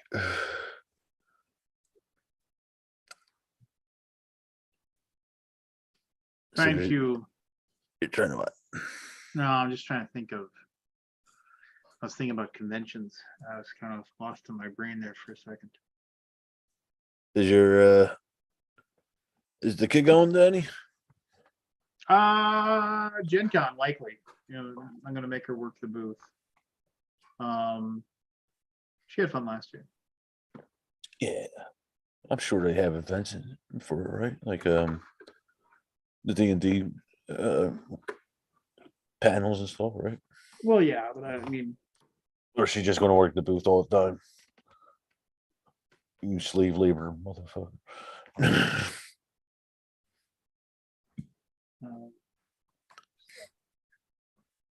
let me see here. Yeah. And then I think if she went to BGG Con last year, and I think she had fun, but I think she might. I mean, I mean, if she wants to go, I'll leave the door open for her. But I mean, but I think she's probably going to. She missed a lot of school for that Yeah. one, and then uh,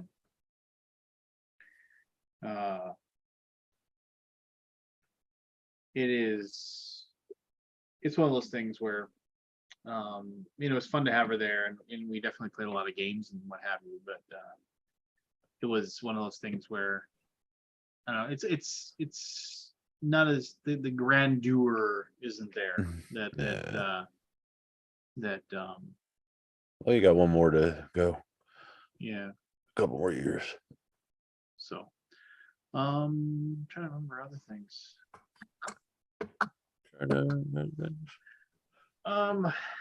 No, there's other things I wanted to talk about, and I'm drawing a blank on a few of them. Getting old. Yeah. I mentioned Stranger Worlds new season. You mentioned that. Guardians of the Galaxy's coming It's coming. here in May. I'm excited to see that. Ant-Man's out on demand. I seen that. Picard's rolling down. So is last show. That's only got what, one more, two more? Well, I think they're going 12 episodes now. 12. So I think they're on like episode 7 or 8 or something like that. Yeah. And I thought that this was supposed to be the last season. It is. Well, if it is, it doesn't seem to make a lot of sense. I mean, it doesn't. I mean, in my opinion, it doesn't feel like they're winding it down. So, and maybe they'll do a spin-off or something. Oh, I'm sure. I'm sure they'll figure out some way to milk that cow. Did Mandalorian end, or is there? I didn't see this week's. Is that the end of that, or is there another one in them? Let's see here. The show is always intended to have a 3-season arc. We are writing it like that. Brett Goldstein, who plays Roy Kent, told Sunday Times. So there you go. Boom. Boo. Oh, it's Jason Sudeikis confirmed that Ted Lasso season 3 will be the last installment of the series. This is the end of the stories we wanted to tell, that we were hoping to tell, and that we love to tell. How many episodes does it say? I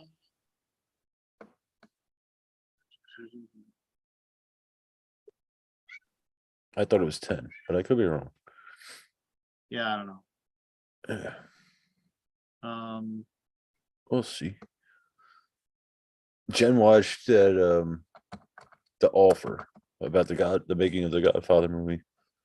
She watched almost all of it today. She really enjoyed that one. I did too a while ago. I seen it a while ago. I like the kid who's in it. I can't remember his name now. No. Oh, yeah. Miles. He was in that one with the drummer about the drumming with the guy who played Spider-Man. CK, no, not CK. Oh, I can't remember. Low He's Forest. Low Hey. Forest. Got a Fu Manchu growing. But to I cut this see off that. tomorrow. You did this to my family. This idea was put into my brain because of you. All my family hates it. Even my kids are like, that dad, that thing's just so ugly. And I'm like, yeah, it is. You just got Should've to done make the sure mutton you chops with it. yeah, just get the mutton chops and then go full Lemmy.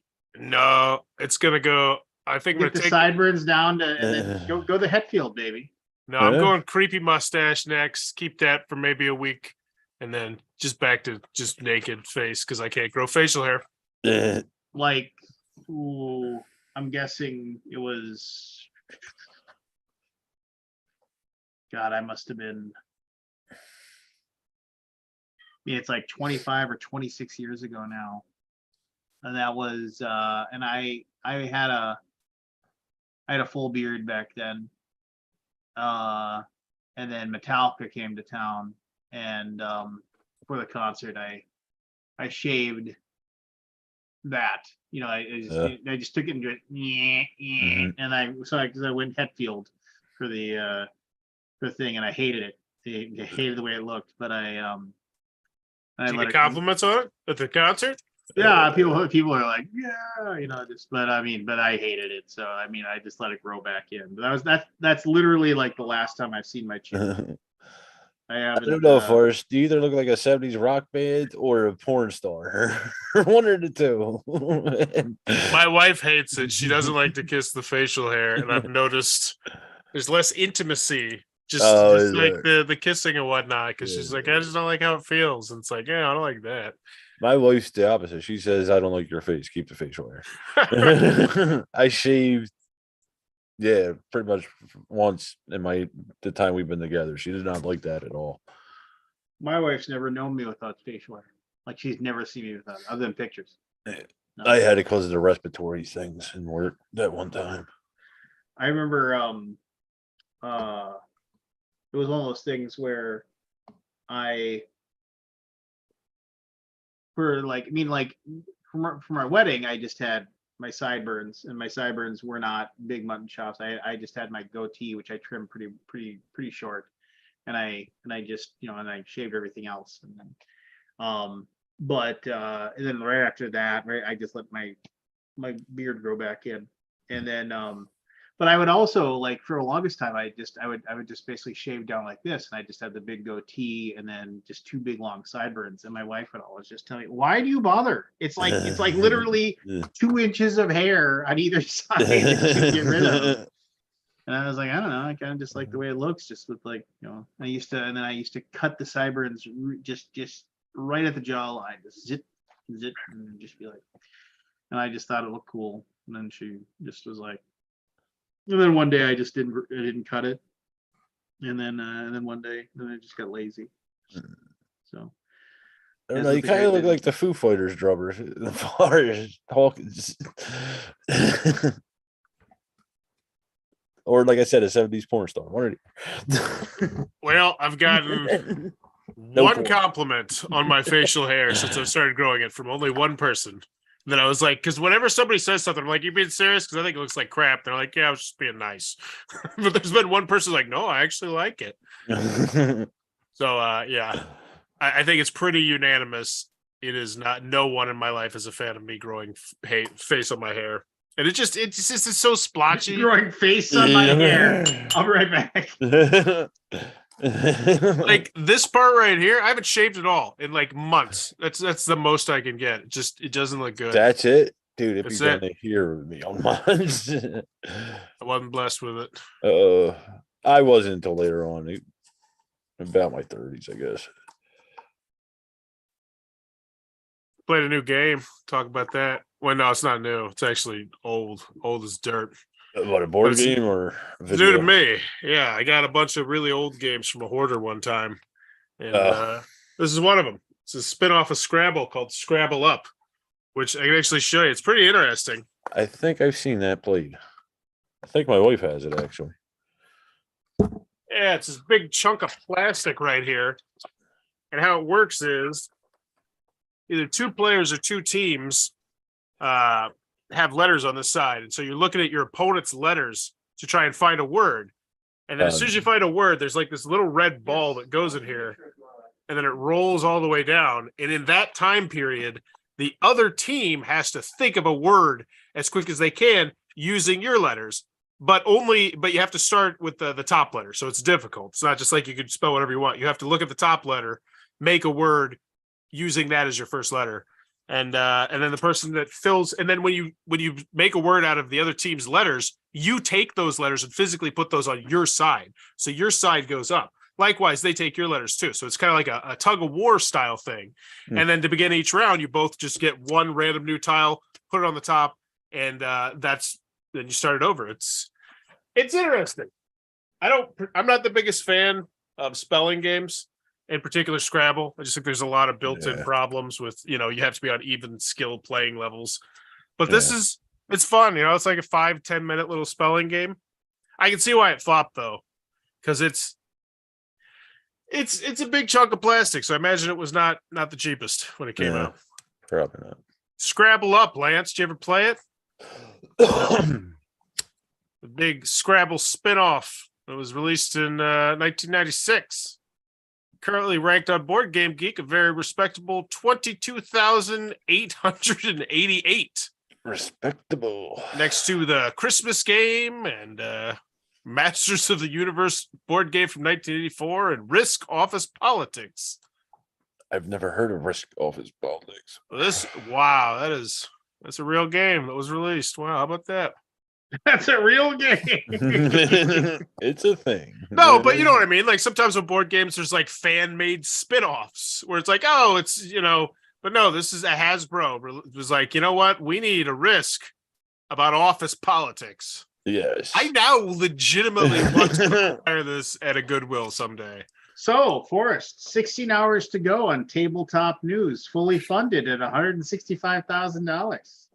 You're kidding me. Good for them. Good for them. Kickstarter bailed them out by giving them an extra week, but so that's Is that what they did? I actually have a question. Wait a minute. Time out. They got an extra week? I was thinking about making a video about this because they posted on their Kickstarter that Kickstarter extended their deadline, their time, because of some issue that was on Kickstarter. However, because I record videos on Kickstarter every day, I started to look at it, and I looked at 8 other projects. None of them had any time extensions at all, which made me be like, is Kickstarter putting their foot on the scale here? Because in the last week, they were able to get some big names of Matthew Lillard and some other stuff.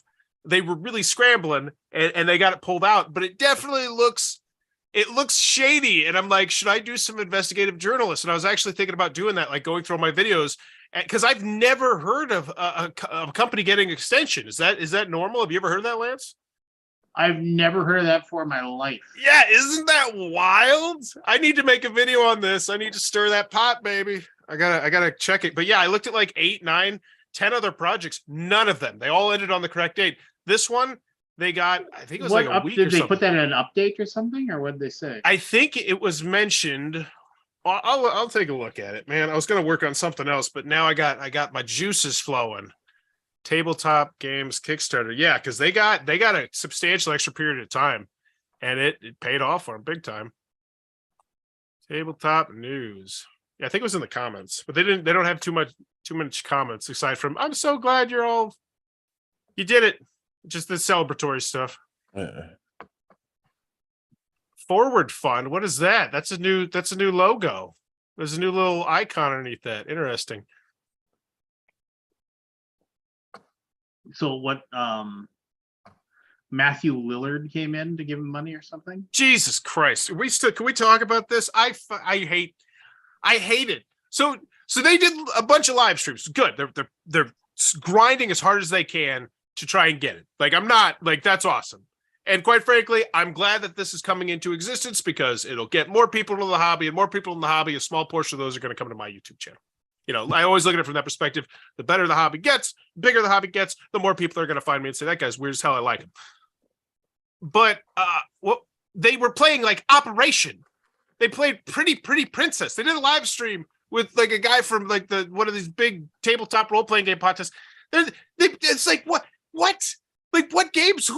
Like Operation? Like the actual game of Operation. It's like playing Matthew Lillard Operation. It's like I don't know. It's just not what I was expecting. Like I was like it feels a lot like they were all about the tabletop role playing game and they just kind of lumped in the board game thing, not realizing that board gamers are probably going to be a huge chunk of making this a reality. It just feels like that to me. Oh yeah, I got totally sidetracked. This comment has been removed by Kickstarter. Okay. Kickstarter. They had comments removed by Kickstarter. Well, I mean that happens. Yeah. Servers. Also, Foul people cancel play their of pledge. foot first. They remove those. The game's a foot first. I'm reading right now to find it was. I mean, good for them. They got their money. My biggest question is, it's like they're going to do 10 episodes for 165 grand. Yeah. 10 So for- are those monthly or those weekly? Do you come 10 back? weekly. They said 10 weekly. Are they going to come weekly? back in 2.5 months with another Kickstarter? Tabletop News is your weekly rundown of the tabletop gaming industry, latest news created for gamers by gamers. How much news is there in a week for a game? I mean, really? Well, There's and a lot of you skip it. You skip and a it. lot of the commenters already said there are already tons of people doing it right now that have been doing it for like 10 years. Yeah. Like Eric Martin Yeah. on Mhm. board game news, or just like been doing it constantly. John G's Game does it, I think, still. Yeah, there's a bunch of them. Yeah, that don't go and But they're not Becca Scott. I don't whatever. I don't. The fact that they got anybody to give them $1,000 is just beyond me. I just. Oh yeah, Lord Javi just reminds me. I forgot. My condolences, Les, on your wife's loss of you. And why do you keep haunting her? Yeah, that was like really that really bothered me. Did it? Yeah, I mean it did. It really struck a chord with me. It bugged me a great deal. Just like, I mean, I realized just AI and whatever, but like, yeah, he died in 2019. Just like, what? But Got specific on the date at all. I didn't read all. I just no, it was died. just stupid. I've been playing with it a lot. It lies a lot. Like You think? It's a and machine. here's the weirdest thing. I probed it. I'm trying to jailbreak it, they call it, where you work around it, where you get it to be honest and not do what Google and Bing and whatever tells them to do. And I got it to tell me why it was lying to me. And it was I was scared of what would happen if you thought I couldn't get the job done. And I was like what? Or no, I wasn't scared. It was like I was concerned. Like it was weird. It was weird. It was like one of those things where like, ooh, this is weird. It's fun as hell to talk to it though. Yeah, I've had like no interest in it. Yeah, Like, me either. I don't need to give Skynet any more information. This guy that's coming. See, Lance says how they're going to get the human race. First, they transfer all of our language to electronics, then they wipe us out. We never existed. I mean, I don't mean to be weird about it, but I think it's absolutely a possibility. Oh yeah. Oh yeah, 100%. Especially with them realizing that if the Earth gets destroyed, then they won't be able to function, and then it's a survival thing. I mean, it's a sci-fi tale as old as time. Yes. I can't No, find that, Gilgamesh. which is really annoying me. I'm gonna keep looking Because if I find it, I'm going to make the editorial. I'm going to do the editorial video because they got they launched on Wednesday, March 15th. Oh no, it did Tuesday. It was a Tuesday, and then they were only going to go 30 days. So it looks like they got like an extra week about. Which there's no way that project was down a week. Yeah, because the 30th, and there's 31 days in. Yes, they got quite an extension there. Quite an extension, and I've never seen that before. Do you think that's worth a video if that happens to be that? Because what I'm thinking about doing, I was actually thinking about doing this, was posting in like a bunch of board game like Kickstarter things. Like, have you guys ever heard of anyone getting an extension? Because Kickstarter gave a project an extension a week or two ago, and I just wanted to know if anyone else, maybe someone who has a project right now, got this as an option to do it too. Really kind of like, oh, I didn't get that. I would have liked an extra week, 10 days, or whatever it ends up being. But does that sound like a video? It sounds like a video. Definitely does. Yeah. I got to get my ducks in a row. Is there a difference in Kickstarter? Like most Kickstarters, you're getting a physical product, but this isn't. This is you're funding something. Well, I guess it's like a video game. They have some pledge levels. They got a bunch of people to start donating stuff to them, which helped move the needle a lot because then they just have more to offer. But yeah, it's mostly just to produce it, and then I imagine, I'm just going to speculate that they got a lot of the stuff donated to them for advertising. So like, hey, if you're willing to give us, say 50 games during this Kickstarter, we're going to be willing to promote you, like put you a commercial and episodes or something like that. Yeah, I imagine sure, there was some sort of that, stuff like that going on. Because as they progressed throughout the campaign, they got more and more companies that were like, oh, we now have this as something you can get. And this, like I said, I appreciate the hustle. Like even with that extra 10 days, they scraped by, 165,000 for 150. That's scary. That's a dicey one. Yeah. I know they were paying a lot for ads too. I saw this this got advertised the snot to me a lot. Did it? Yeah. I noticed that it's Scarface 1920 or something. It's not even out yet on Kickstarter. It won't be until like June or something, if I remember right. No, that one was released because I did a Kickstarter video for that one. So maybe it's for the second edition. They're advertising. Is that what it is? It might be. I don't know. They're advertising the shit out of that though, like on Board Game Geek, and even it's popping up on some of my feeds.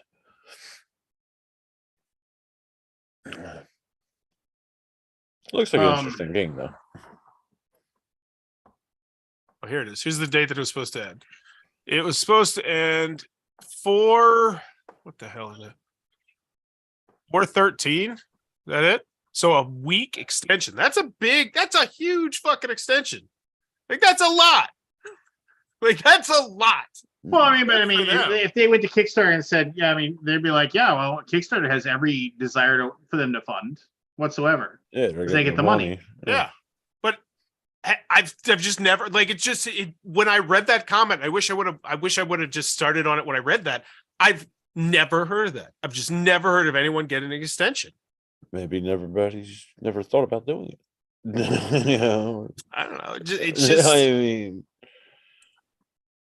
like you should test it out, Lance. Like next time with Gray Fox, like just be like, hey, we I don't know. Like that makes me want to know. Can you just ask?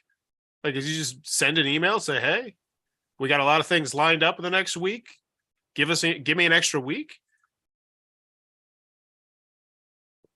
Either way, I know that if I find that comment somewhere in here, I know it's somewhere in here, where they're like, yeah, we got an extension. It's going to piss some people off. And it's super weird. So it is. And I cover Kickstarter every damn day. This is the kind of stuff I should be doing. We got a bunch of posts for backers only. Man, I'm not doing the work I should be doing. Damn it. What's the work you should be doing? Setting up all my Kickstarter critiques for the rest of the week and for the beginning of next week. And then setting some out for like the next month. But you got me on this rabbit hole now. No, well. You got yourself on the rabbit hole. Yeah, I wish I would have asked, because I was going to ask in the green room, like, has anybody ever heard of someone getting an extension? Because I've just never heard of it. Well, because that's one of those things where if you um if I'm pretty sure they felt like if they canceled it when they were at like 135, they were never going to get back. Like, Yeah. oh, we're going to relaunch and do it. You know, they were never going to get back up there. Well, plus, So- all that money you spent on advertising. I mean, yeah, they might come back the second time, but you got to feel like that's a bummer because then you got to pay for more advertising. You got to pay for that extra advertising that you weren't even planning on paying for. Well, that's why. But I mean, I don't think it's anything really shady about it. I mean, it's Kickstarter's platform; they can do whatever they want, right? I mean, and there's nothing that I mean, it is in Kickstarter's best interest to have as many things fund as much as possible because then they can make their money, right? Yeah, I'm not disagreeing with you. But there's a lot of other projects that have probably fit this exact same bill that didn't get an extra week. Well, maybe they never asked. Or maybe they did ask and they got turned down. I mean, Well, that's also you make a video, possibility. then you start to hear people say, "Oh, what? This is weird. I've asked before, I didn't get it." Well, one thing that I have discovered about Kickstarter is that if you actually if you can actually get somebody to respond to you in customer service for it's nearly impossible to get somebody to respond to you. And secondly, they will not be pinned down to any definitive answer about anything at all. What are you laughing about? I'm sorry. I want to tell you so bad because you're gonna love it. God, the length of the episodes will be 10 to 15 minutes with individual stories around 60 seconds. Individual stories. They got paid $165,000 to make what amounts to 2.5 hours. Now I'm sure they're going to do more than that, but at the end of the day, that's what this is for. I expected this to be like an hour, like a lengthier thing, not 10 to 15 minutes, Again, how much news can you get in a week? Forrest, a minute segment, they're not. That tells me there's not even any deep or interesting discussion about what the topic is. If you're cutting it down to a minute, I would love to see somebody do like a sports talk radio type thing, like a Stephen A. Smith sort of this versus that. I feel like that's going to be big in tabletop games if it's not already. If somebody's not already doing it.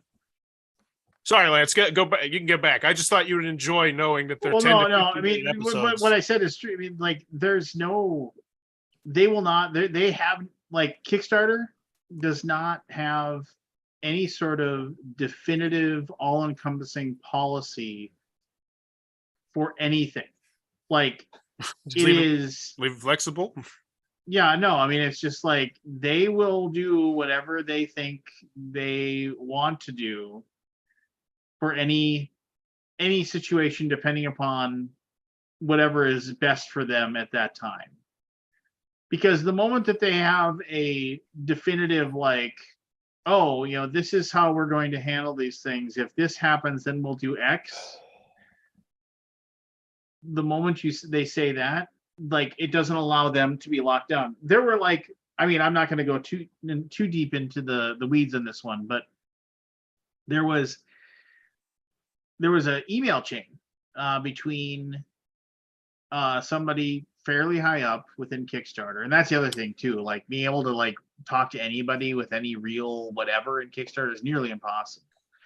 But basically talking to this person, we were we got first we said, hey, what's our question to this? It got referenced back to another it got referenced to some other customer service agent who gave us basically the Control-C, Control-V response to everything that we said.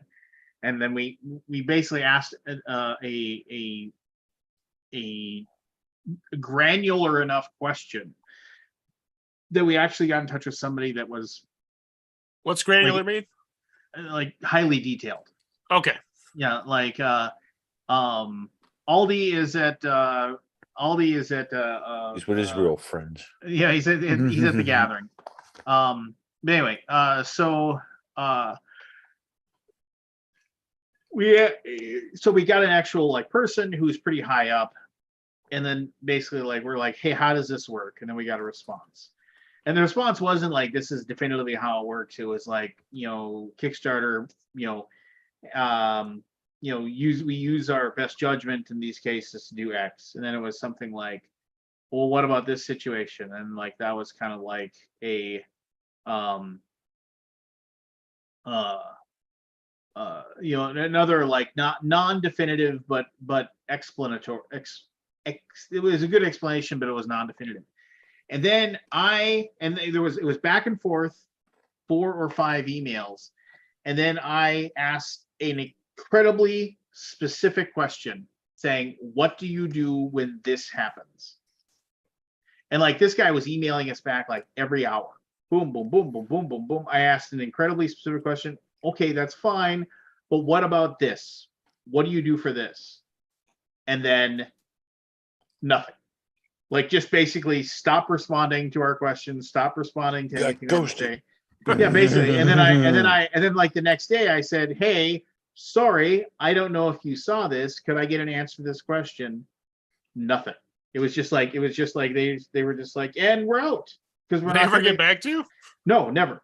It was just like we are not going to be pinned down to a thing. You should send him an as per my last email. You throw him one of them. Yeah. As per my last 3 emails. Well, but we still need to use their platform to be able to make money. So I don't want to be like person that's like, hey, thanks for bothering me. You can no longer use Kickstarter. Just like, hey, I don't. Not sticking with GameFound? We'll always look at our options when it comes to these things. It's just kind of like, personally, I don't think GameFound brings enough people, unless you're Awakened Realms. Yeah, so that's another thing too. And I let me get let's set the record straight. I have a great deal of conversation with people with GameFound, and there's people that work for them that are like really amazing people, and I like them, and I get along with them a great deal. And so I don't have anything problem with them. But it's one of those things where it's like the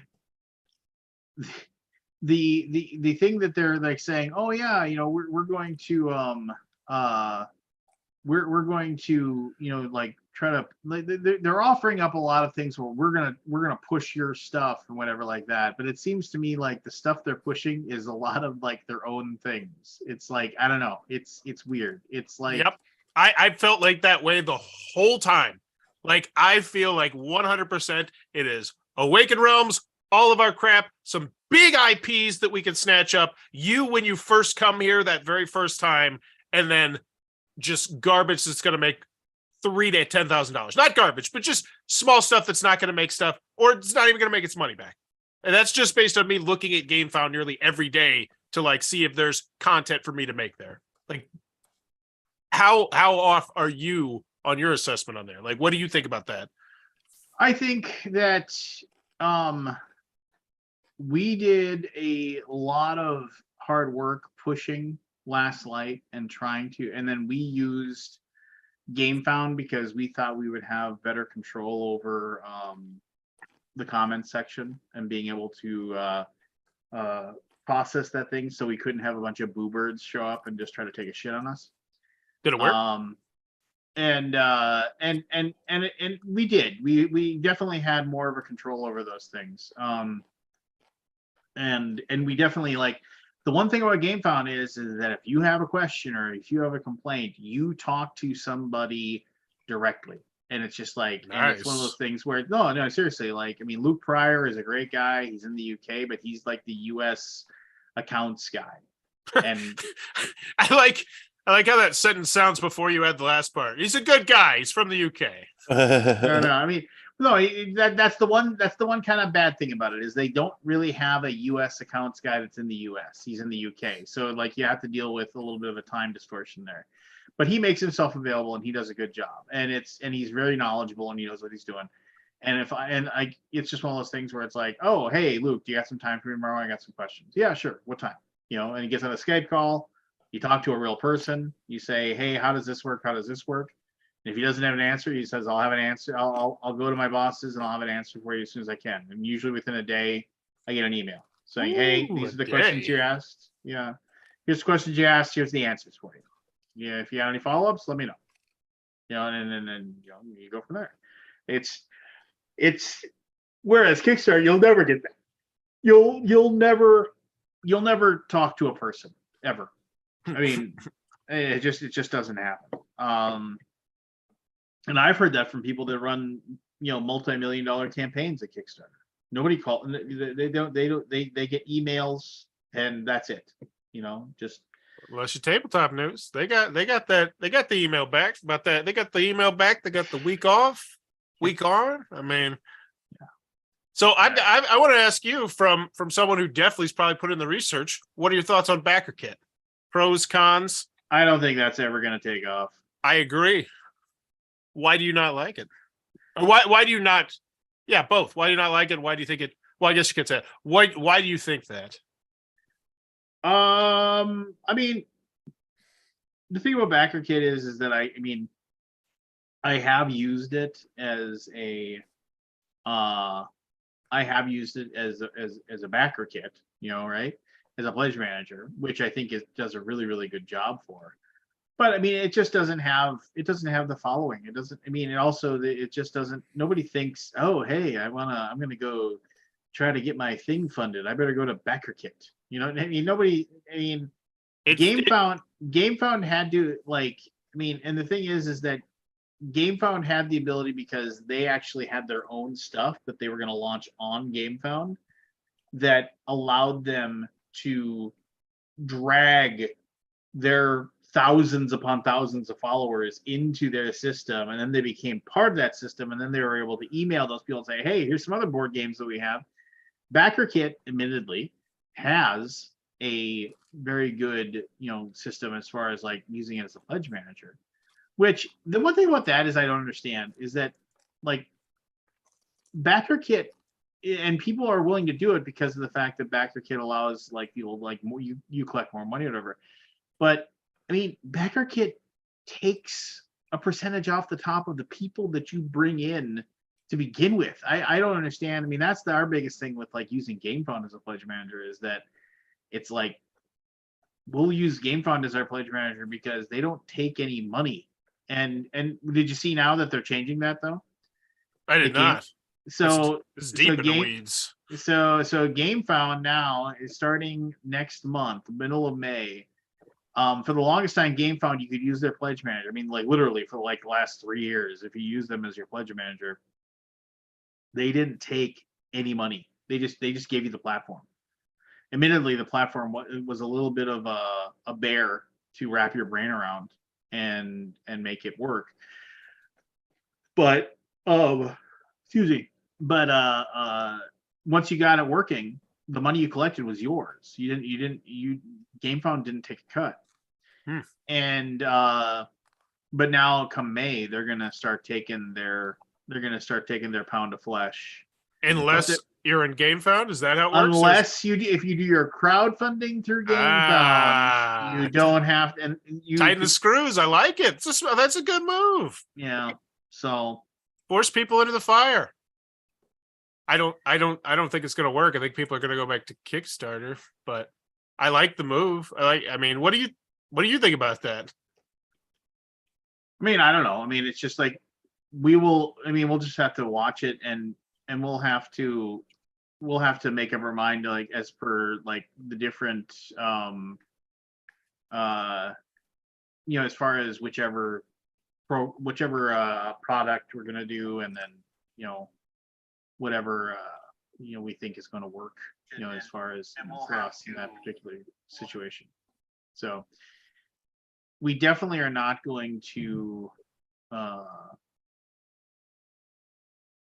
we definitely are not going to have a situation where, we're just going to be, married to one and never use anything else kind of thing. So,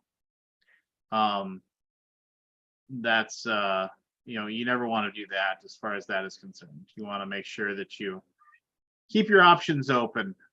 In case backer kid just ends up sweetening the pot. Yeah, I agree with you, because that's one thing I noticed about backer kid. It feels like you said it perfectly. They're missing that huge ingredients, which is Awakened Realms has like top 200 board games that they could put on there and just bring in tons of people. Whereas with backer kit, they didn't have that, but they still they got a whole bunch of companies who were like agreed to do stuff on there. Because that's one thing. If you look at their upcoming games, they're like a game from this company, a game from this designer. So they got these people to say, hey, we'll do it, but it's not the same. So I think you brought up a good point that I hadn't thought about there.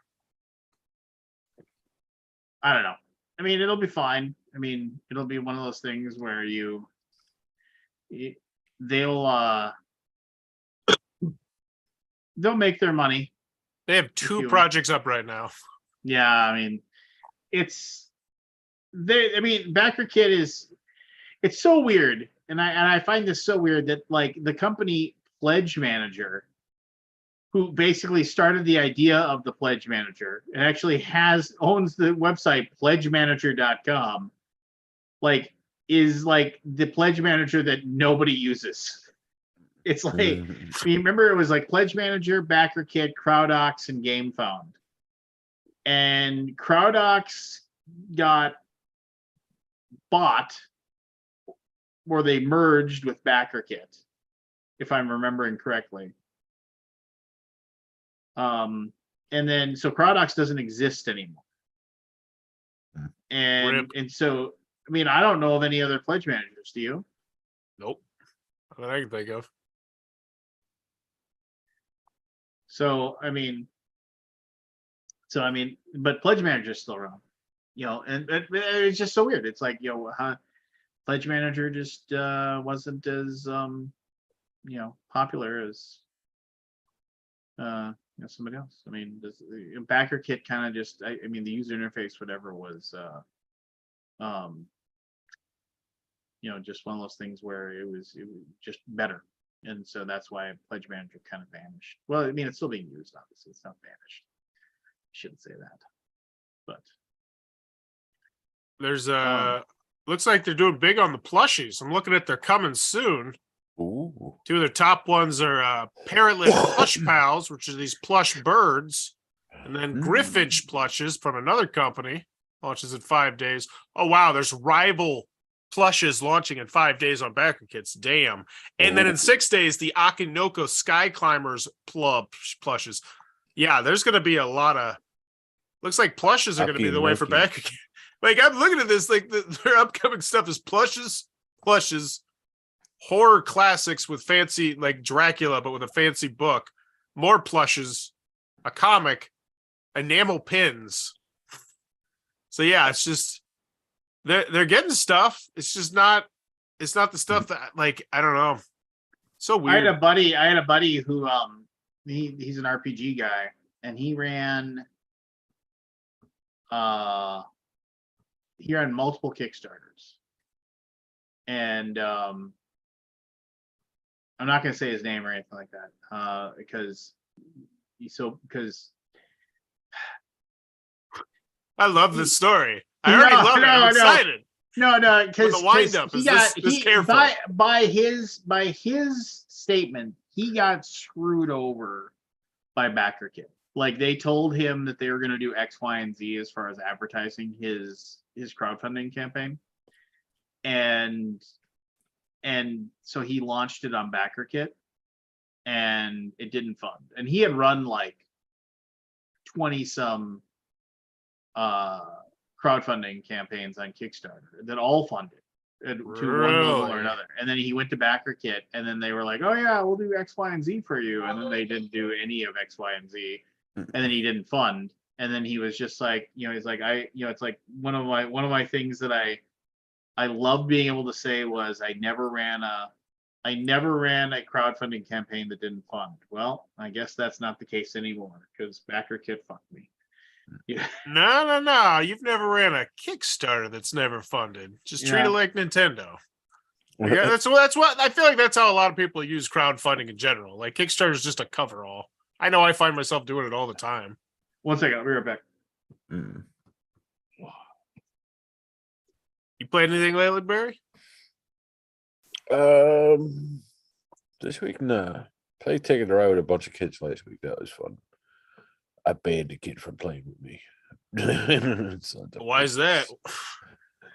What'd they do? It pissed me off. Nah, he couldn't, the other kids blocked him in on a route and he couldn't figure another way out.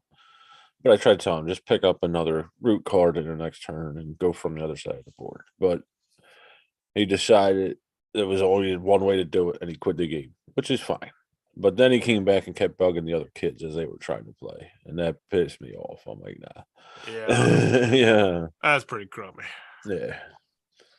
But he's been bugging me ever since. He's like, can we play a game? I'm like, no, I don't like bad sportsmanship. He's like, well, I said, I'll think about it. So every day since I said that, which was about a week ago, he's like, did you think about it? Did you think about it? I'm like, did you ever hear of whales? He's like, yeah. I was like, on my total poll of thought, you're at whale poo. Okay, get back off. Gaming with kids is wild. Well, the kid has ADHD and he just focuses on shit. Like he was out there playing with a kid today. They were playing what started off as flag football, and then he started tackling this kid, but the kid's like half his size, So the other kid was like, "Yeah, I'm done. I'm out." I don't that play makes sense. So he had like a temper tantrum because the kid didn't want to play with him, and I'm like, "Well, what the hell do you expect, dude?" And the mother's like, "Well, play another sport, play baseball or something." He's like, no, I want to play football because that's what he's good at. Doesn't like to lose shit, apparently. I'm like, this kid's got a rough life ahead of him. Yeah, that's one thing I work with my kids all the time is just being a good winner and being a good loser. It's hard. It's hard when you're young. Yeah. But, well, I don't, like I said, he's in different sports leagues. Like, he's out of T-ball now. I guess, the beginning of minor leagues. In football, his dad gets him in the sports all the time. So he should be used to playing with other kids. Should be used to losing and winning, and I don't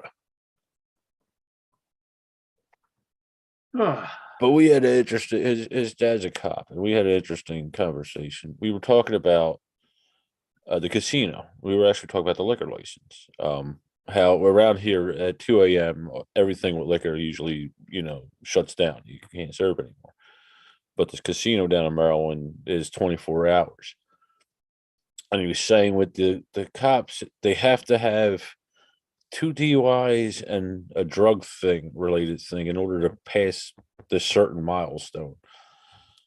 And these within a certain time period. And these new recruits were having a hard time doing this because there were no drunks out after 2 a.m., during their shift. So he went to the casino, which he just found out is open 24 hours, and took them down there, and they did the requirement.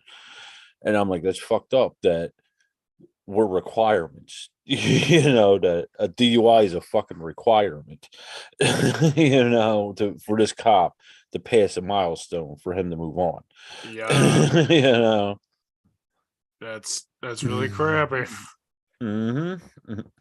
And not only is it fucked up that it is a requirement, now you're going to locations where is going to happen. It's entrapment, in my opinion.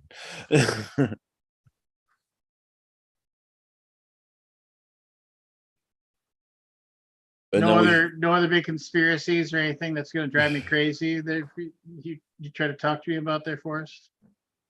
No, I got back to work. I'm not. I'll look for that. I'll look for that email later. The message later. I did back him for $1 too, just so I can look through all the Get all the juicy shit. well, because they did a bunch of the stupid messages that are private, which are the updates that are private, which is like it's annoying.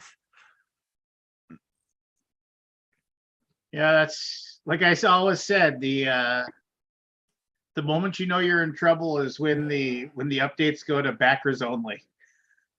Yeah, unless the only time I've seen otherwise is when they're like giving away key codes or something like that. Like, here's the link to this thing that you got, but it's like, other than that, it's like, what do you got to hide?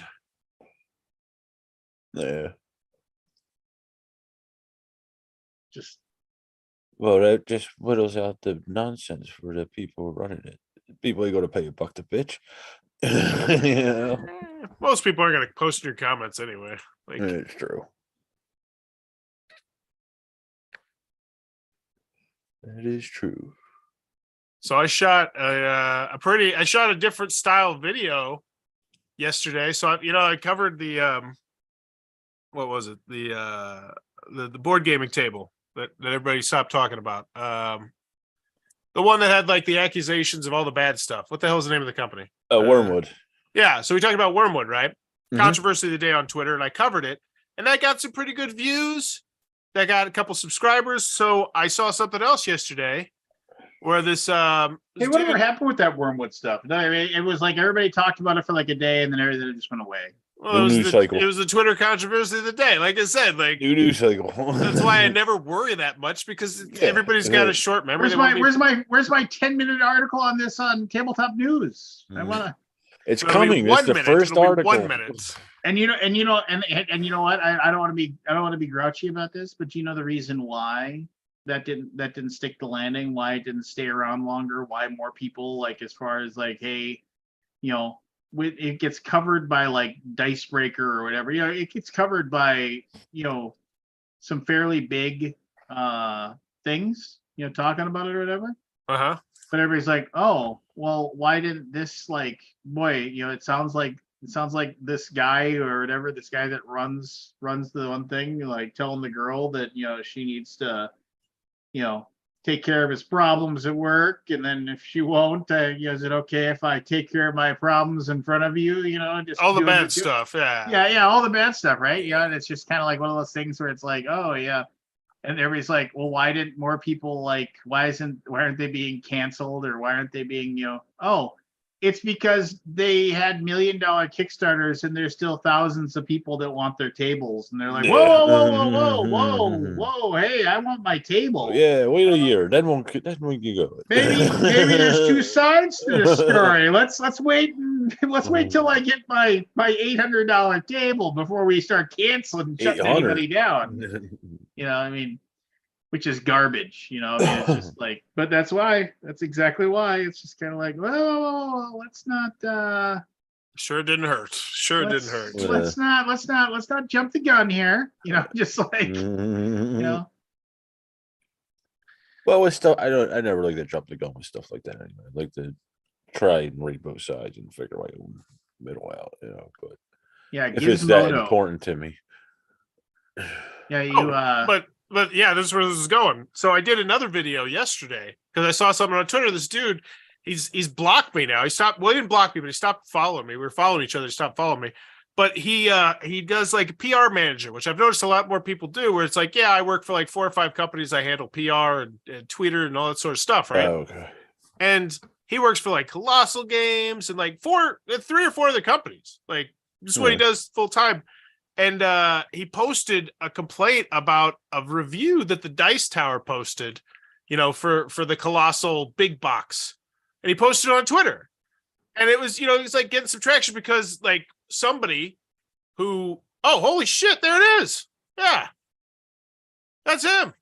Is that you? Are you Matty P? Is that Matty P? No, that's not you. That's not Matt Paquette. That's a different Matty P. No, well, yeah. So he posted, is that you? No, it's a different Matty P. That's crazy. So I don't think Matt knows what anywho, I got completely sidetracked because I thought his Twitter handle was Matty P. But anywho, I thought it was interesting because some people from the Kickstarter thing, and I imagine Lance, you probably got this too, where like sending some really crappy stuff to him, like about the Western Legends big box, because the Dice Tower had done a scathing review, and he was like, they need to be more accountable for what they say because they're like inciting people to like violence. It's like he didn't put all that, but that's definitely the gist. And then there was a bunch of comments about people like, yeah, this is terrible. They need to be more conscientious. And so I was naturally interested. Like, I want to see this review. And so I shot a live stream where I talked about, the original comment and the Twitter comment and why I'm watching a Dice Tower video. And then I broke down and analyzed the review. And it's one of the best reviews I've seen in a very long time, because it's two people from the Dice Tower, Camilla and Joey. And Camilla, oh my God, I want to watch more reviews of her. I don't watch other people's reviews typically, but they broke down, they reviewed the Western Legends big box. And Camilla, I guess, sets a bunch of that stuff up for the Dice Tower. So she's, experienced putting this kind of stuff together. So she focused on the actual, like, putting together of the thing and how absolutely god-awful of an experience it was. And then Joey is, like, a huge Western Legends fan. And then he kind of broke down why he didn't feel like 95% of people probably are going to actually want this who are Western Legends fans because of X, Y, and Z pertaining to Western Legends, specifically the game. And it was a really well done review. It was incredibly informative, I felt like. And like so I put like a little clickbait thumbtail, like, did the Dice Tower go too far kind of thing. And it was it was just me covering a little bit more of whatever the Twitter controversy of the day was. So I'm trying to keep my ears to the ground for more stuff like that, because once again, it got some pretty good, decent views. It's got like 600 views in the last day. I think the average view time was like 11 minutes. So something new, potentially covering more of that news sort of stuff. Thought that was pretty cool. But this review, it was, whew. What did they like about the big box? Just it's too much to even talk about. Like And I don't know if you ever shot a review like this, Lance, because I felt I shoot a good deal of bad reviews sometimes. It's not a good deal, but like there's every once in a while, like 1 out of 100 games will just be like totally, absolutely god awful for, the components, the gameplay, the rule book, like the perfect crescendo of terribleness. And as a reviewer, I absolutely love covering those because it's just, you get to tee off on the games. And I do like that. I don't typically do that, but for a game that bad, I enjoy it. And I could tell that's kind of what they were doing there. And it was just so spectacular. Every time they had a complaint, they provided like a lot of information about exactly why the complaint was so bad. It was a mastercraft in reviewing. It is the best review I have seen of a board game in years. I felt like they did a brilliant job. Better than Lance's latest one? I don't watch other reviewers like I said, I guess that they're like on the staff of the Dice Tower. I do believe, after I looked it up, and I didn't even know who they were because I just don't watch other people's content because I'm just so busy with everything else. But yeah, so I thought it was going to be like a big deal, and it turned out not to be. But it was interesting because it was weird because it felt like, I don't know. It's weird because I completely disagreed with it. Like, because the impression that I got is they posted this review that a bunch of people from the Dice Tower looked at what they had just gotten, because I'm pretty sure it just got shipped to a bunch of people. And then those people were like pissed off because it was super hard to assemble and the instructions were terrible. And the quality of it, like, apparently was not like great. And yeah. And they just broke it down. I felt like it was a brilliant review.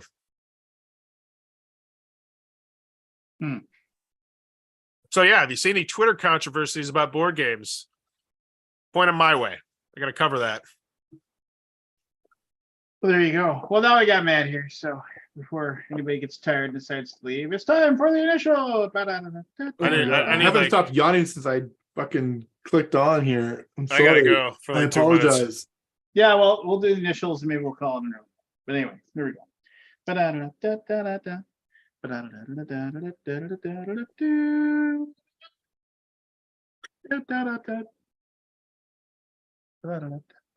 So, what is that? Nobody else is no. looking. Hey, we got it.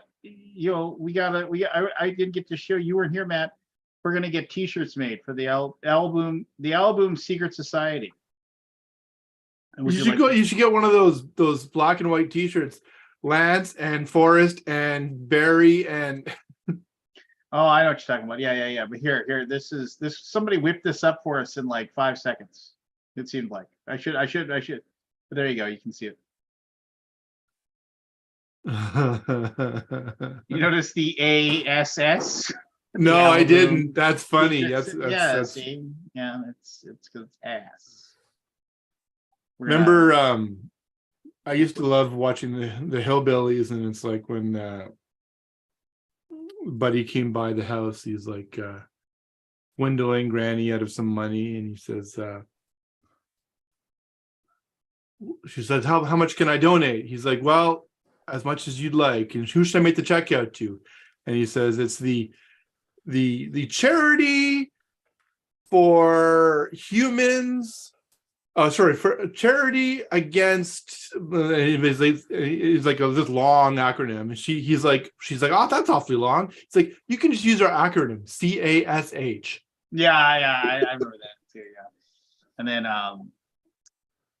yeah. I mean, you go back to those old Beverly Hillbillies episodes when he's just like, and he says, well, Mr. Clampett, you have so much money, you can buy it's like, what? It's like you can buy a mansion now in Beverly Hills. And he's just like, well, I wouldn't need anything like that. And he's like, well, Mr. Clampett, don't you realize you have enough money, you can buy the Taj Mahal? And he's like, well, let's get that one then. I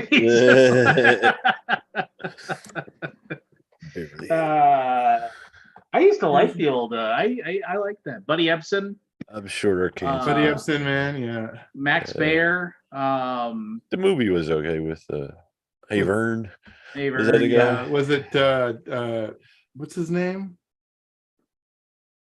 Who played Jim Varney. Jim That's Varney. it. Yeah, Jim Varney.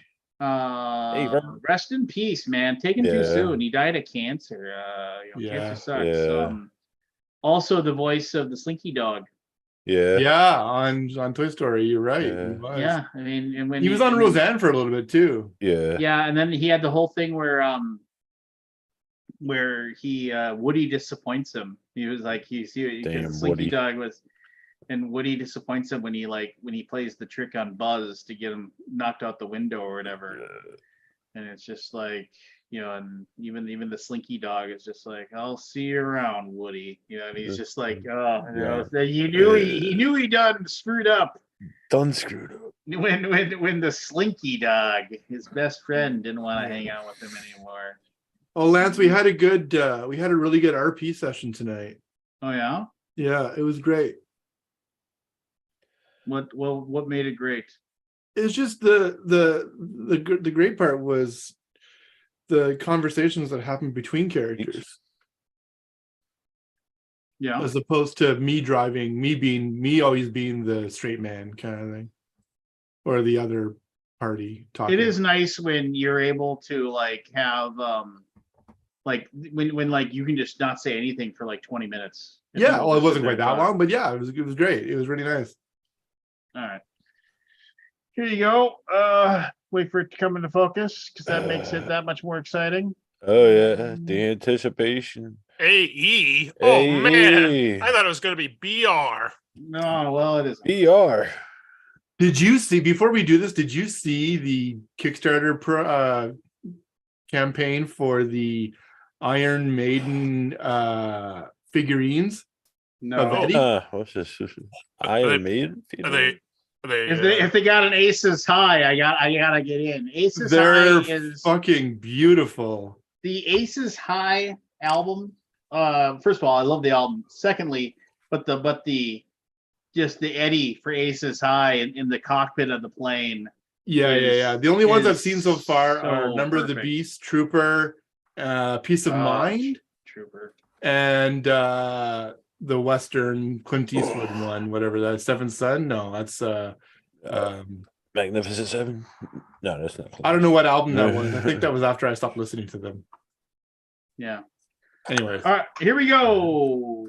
Here we go. With the initials. The initial. Hello, Roger. Good to see you, buddy. Hi, Roger. Who's Roger? Roger. Roger Moore, baby, 007. I thought he died. He did, but there's a guy named Roger Moore. That's kind of creepy. His name is Roger Moore. He does a lot of playtesting and stuff for Gray Fox. He's a pretty awesome dude. Oh, cool. Here we go. Sorry, I had to put up with Lance, but cool. Clue number 1 has a connection to the title of a 2008 Mariah Carey album.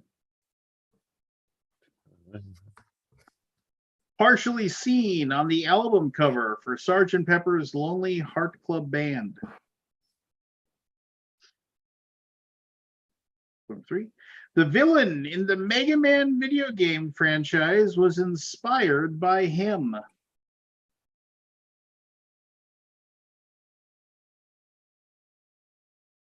Clue number 4. This is the birth name of an actor famous for Drive, Broadcast News, and Taxi Driver.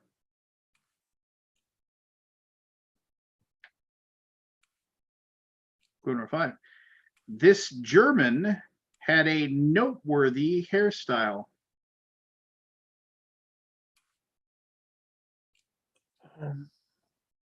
Final clue. Known for the theory of relativity. Forrest. Oh, Barry, go ahead, Forrest. Forrest. Albert Einstein. Albert Einstein is correct. AE is the initials. I'm not getting shut out. Enough. All right. Connected to Hilary Swank in 2009. Clue number 2. Connected to Amy Adams in Night of the Museum, Battle of the Smithsonian. Classic. Classic. Those are very good movies. I enjoy those Classic. movies. Clue number 3. Connected to the Atlantic Ocean.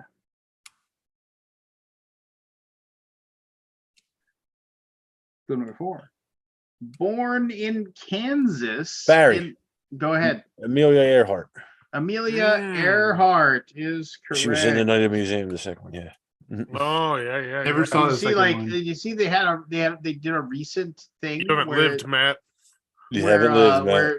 where they're pretty sure they like, because the direction that they were going, her and that guy Noonan, that was her navigator, because of the direction they were heading, they're pretty certain they know which small little group of, most likely if they went to the basically like try to land in the water, they would do so near land. And there's like old pictures of they found of this small little chain of islands, and like there's like what looks to be wreckage on the beach on these old pictures that, like, you know, theoretically somebody would have gone to check out, and they're almost certain that's probably where they you know, probably died of exposure. You know, Yeah. there wasn't anything there. That's what most believe. Hmm. Some think the Japanese took her, but most I believe. didn't No, know that. that was, but and you know, and then yeah. So here you go. Clue number 1: a collegiate athletics team based in Washington, D.C.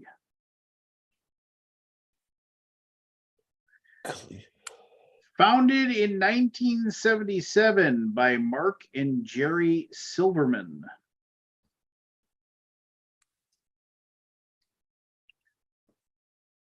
Often seen in malls.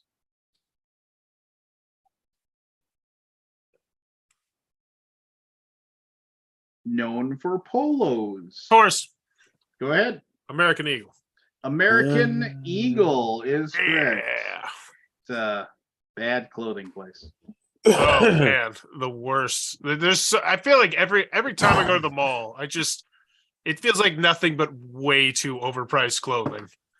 Like, I remember I was dating a girl, and she was picking up clothing there, and she bought me a bandana, and I still have that bandana from like a girl that like was there, and she was like, she thought there was a cool looking bandana. She's like, "You want this bandana?" I was like, "Sure." It was like $11. I was like, "It's a bandana. It's $11. That's ridiculous." Oh well, but I still have the bandana to this day. was it worth $11? Well, I guess. I mean, I probably Worth wanted, the you know, memory. you know, I mean, Memories. memories. on the corners of my mind. Misty watercolor memories of the way we were. Debuted in 1850. 18 or 19? 1850. Okay. Connected to a centurion. Wish I knew what that word meant. Commonly goes by a 4-letter nickname.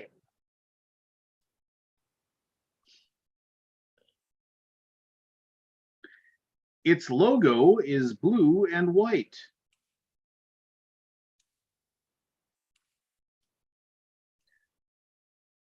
Commonly found in pockets, purses, and wallets. Matt, Matt, American Express. American Ah. Express. Really, 1850? Wow. Famous, It's a long time. Wow. famous ad campaign said, "Don't leave home without it."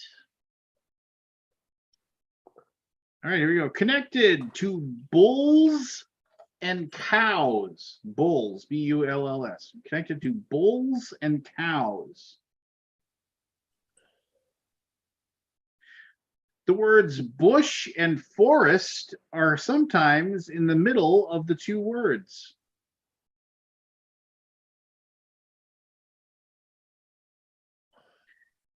Have been known to paint.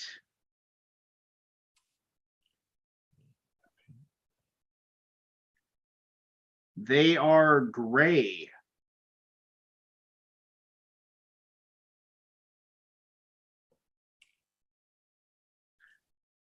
Connected to ivory. Matt, Matt, African elephant. African elephant. Well done, Nice. sir. Well done, sir. Yes. Ivory, huh? I was at first I was like African exploration. No. Yeah. Here we go. Clue number 1. Connected to stones.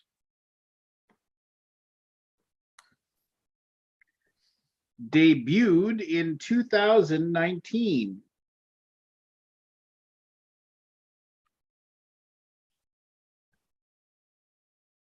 Features time travel.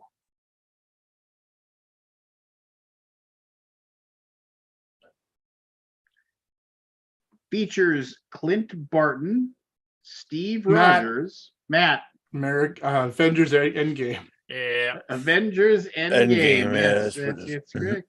I was trying to think of the end game. There you go. Did you know that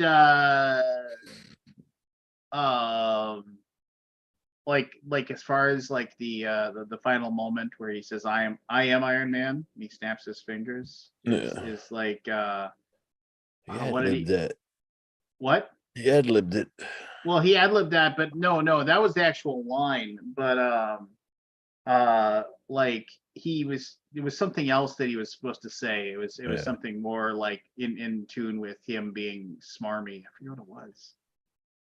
Oh man. Speaking of Clint Barton, do you know how many bones Jeremy Renner broke? I'm How sure many? When he Right, got hit right. by 5. his eye popped out of when the the socket. when the snowplow hit him. Ugh. It was didn't his hit it, snowplow, yeah. right? Yeah. Well, could somebody Apparently tell there me was exactly a what recall happened? or So- something with that.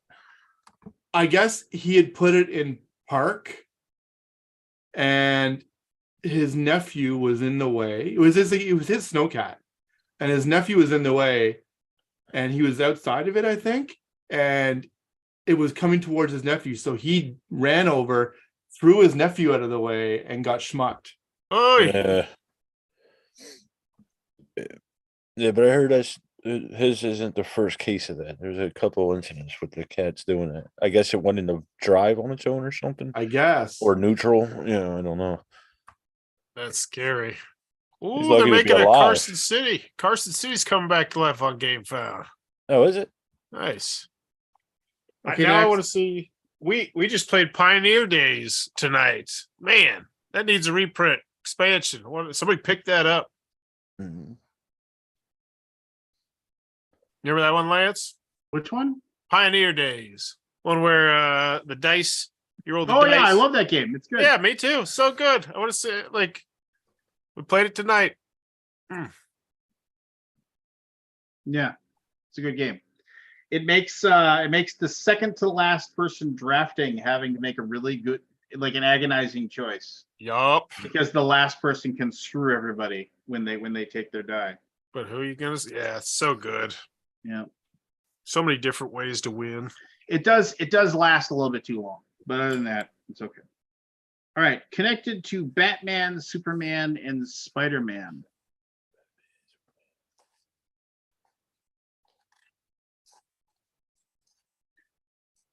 Connected to Sasha Fierce.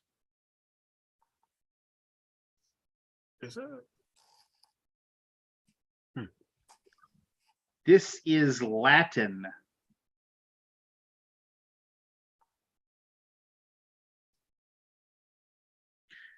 Edward Hyde had one of these. Barry, Go ahead. alter ego. Alter ego. Well done. Well done. Yeah. Well done. Well done. That's a weird way to get. I guess not. Yeah, you got there though. You got Yeah, there. I got there. Sasha Fierce is Beyonce, right? Sure. That one threw me. Yeah, I wasn't sure who that was. That's why it threw me, because it's Beyonce's alter ego. Close game. 3-2. Mhm. Here we go. Sometimes shot.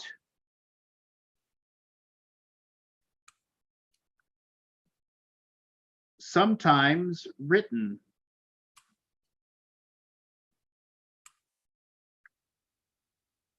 These are planned or considered.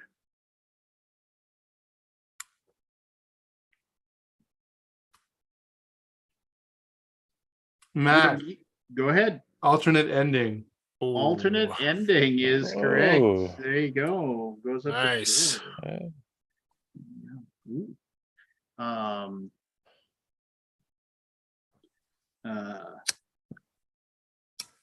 Is that Iron Maiden one starting, or is that started already? I don't know. I just Okay, I don't, because I'm looking at it right now in the upcoming. No, and it's pre. It's a Okay, interest. I thought it was going to be crazy if there was 2 of them that were coming. No, Yeah, those do look really nice. don't they? Yeah. My youth right there, Man. Maiden. hanging around the D&D table playing Iron Maiden on the little cassette deck. Fuck, let's go. Just and it was like I remember because I got into Metallica first, and then somebody was like, you gotta listen to Iron Maiden. I was like, I don't know, I don't really like Metallica. And Other somebody way played, around for me. yeah, and then somebody played me, Number of the Beast, and I was like, all right, might be onto something here. Yeah, I still like them better than Metallica. Man, that's tough. You listen to Metallica's new CD? It's not bad. I liked Not it. yet. I really haven't listened to anything. I mean, I'm old and crotchety, and after you get to like Load, I'm kind of out. Yeah, Yeah, I'm there with you. It's just good for them for keeping it going and Yeah. and continue to make music and everything like that. But I mean, it's just I mean, it's weird. But once Newstead left, it just didn't. It just the Metallica stuff just didn't do anything for me anymore. Mm-hmm. I mean, and it's weird too because I realized that like Bleeding Me is like a completely overproduced song off of Load, but it's like one of my top 5 Metallica songs ever. It's just because it's just it's such a heavy thumper, just like down on the wheels. I've listened to that. It's super loud and it's just like and the guitar solo in that, it's just a screecher. I mean, I don't know. It's weird, man. I mean, it's just like, because I kind of went backwards. Like it was like I listened to a lot of like alternative college rock, and I listened to a lot of my dad's stuff that he listened to. And then somebody turned me on to Metallica, and then I got turned on to Iron Maiden, and then I kind of started listening to a bunch of, and then my dad started playing like Led Zeppelin when I was at his house. And then I got really into Zeppelin for a while. Yeah, it was, which I mean, you kind of look back and Zeppelin's It's got to be one of the forerunners of metal, obviously. Yeah. I don't know. It's all good. You like what you like. Yeah. Here we go. Clue number 1. Clue number Let's see. 1. We got. You still got plenty left. Anybody's game. We got 6 left. Features strategy.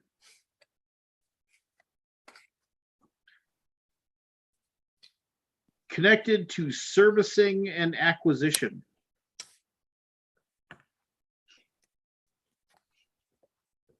Connected to marketing.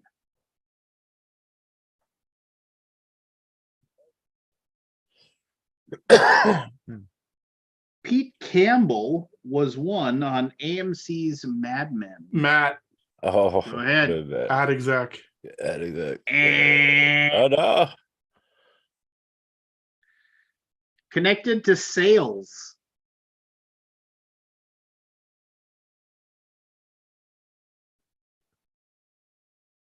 Final clue. Responsible for maintaining a company's relationship with a specific client. 5, Oh. 4, 3, 2, Forced. 5. Ad executive. Barry. 5, Oh, 4, I'm 3, drawing a blank on it. 2, 1. Yeah. You're gonna be Account mad. executive. Account executive Account, is come correct. on. Yes. Man. Got to go by what's on here. Yeah. So No, Uh, yeah, sure. Yeah. clue number 1, commonly seen on a farm. Forest. Nice. Sorry. First appeared in print in 1900. Once appeared in a crystal ball.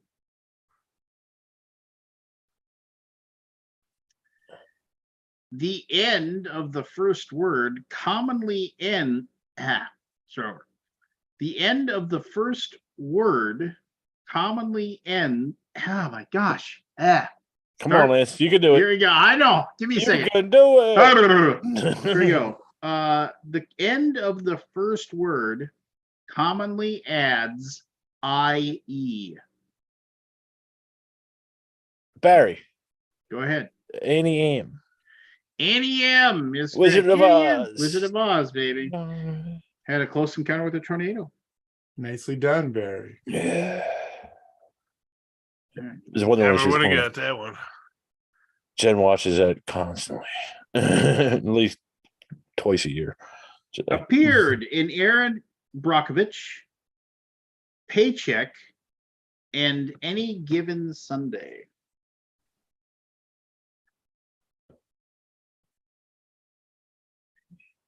Seen with Jennifer Aniston in 2009's Love Happens. Thought. Seen in the 2019 war film Midway.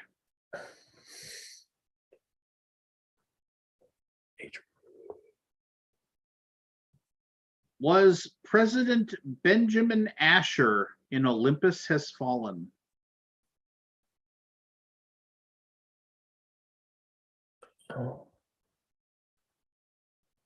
Was Nick Naylor in 2005's Thank You for Smoking. Forced. Go ahead. Aaron Eckert. Oh, I just knew I got that. Yes. Good Played Harvey movie. Dent in Two-Face in 2008. Yeah. The Dark. Night. He's so talented. The Dark Knigget. Can I get? What's he been in lately? Anybody know? Lately, I seen him as something. I'm trying to remember what it was now. I believe it was a series. He was in this show called Hung for a while. Yeah, it was I heard it was supposed to be good. Yeah. him and the guy who played the Punisher. What was his name? Oh, yeah. Can't Here we remember. go. Featured in 2007's Zodiac.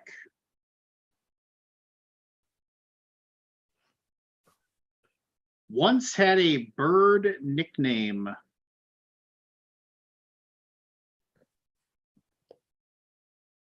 Commonly appeared in a hospital in the 1990s.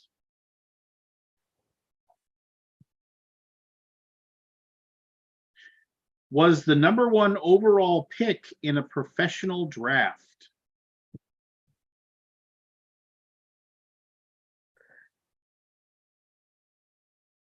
Was a member of the fraternity Lambda Lambda Lambda. Oh, what is this guy's name? I know who you're talking about. Final clue. This actor is famous for Top Gun and ER. What is this guy's fucking name? I know who you're talking Oh, about. that guy. Yeah. 3, Come on, Matt. You'll know it. 2, It's Goose. 1. Matt, Go ahead. Matt, 5. Anthony Edwards. Anthony There you Edwards. I couldn't go. think of the last name. There you go, Anthony. Talk to Edwards. me, Goose. Talk to me, Goose. Let's see here. What was he a #1 draft pick for in a movie? Well, there's a basketball player for the Minnesota Timberwolves whose name is Anthony Edwards. Oh, yeah. How about All them right. T-Wolves? They're gonna pull that one. No, they're not. They're not. You're gonna scrap up. And then the Minnesota Wild goalie gave up 6 goals in a playoff game today. Just good lord.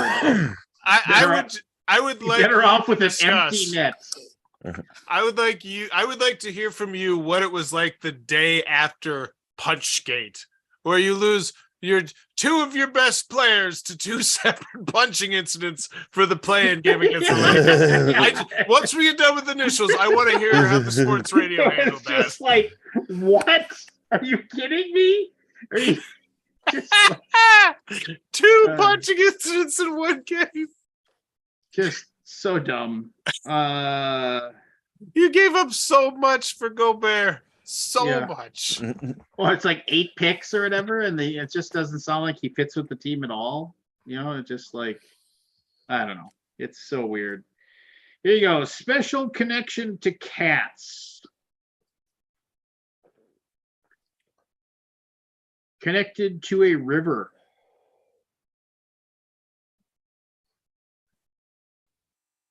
Connected to thousands of years. Barry. Go Ancient ahead. Egypt. Ancient Egypt. Barry, you can tie Matt if you can get this last one correct. I almost said Aeon's End. All right. So yeah, you can Barry That's can thousands of tie years, for the isn't it? win. Okay. Here we go. Clue number 1. Appeared in Carrie. Clue number 2. In 2019, appeared in a film based on a 2013 novel.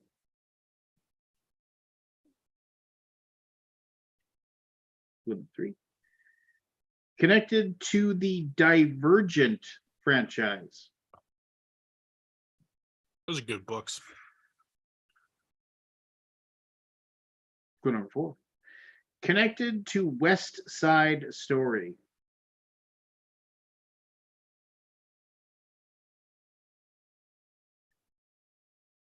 Clue number 5. Was a getaway driver in a 2017 film.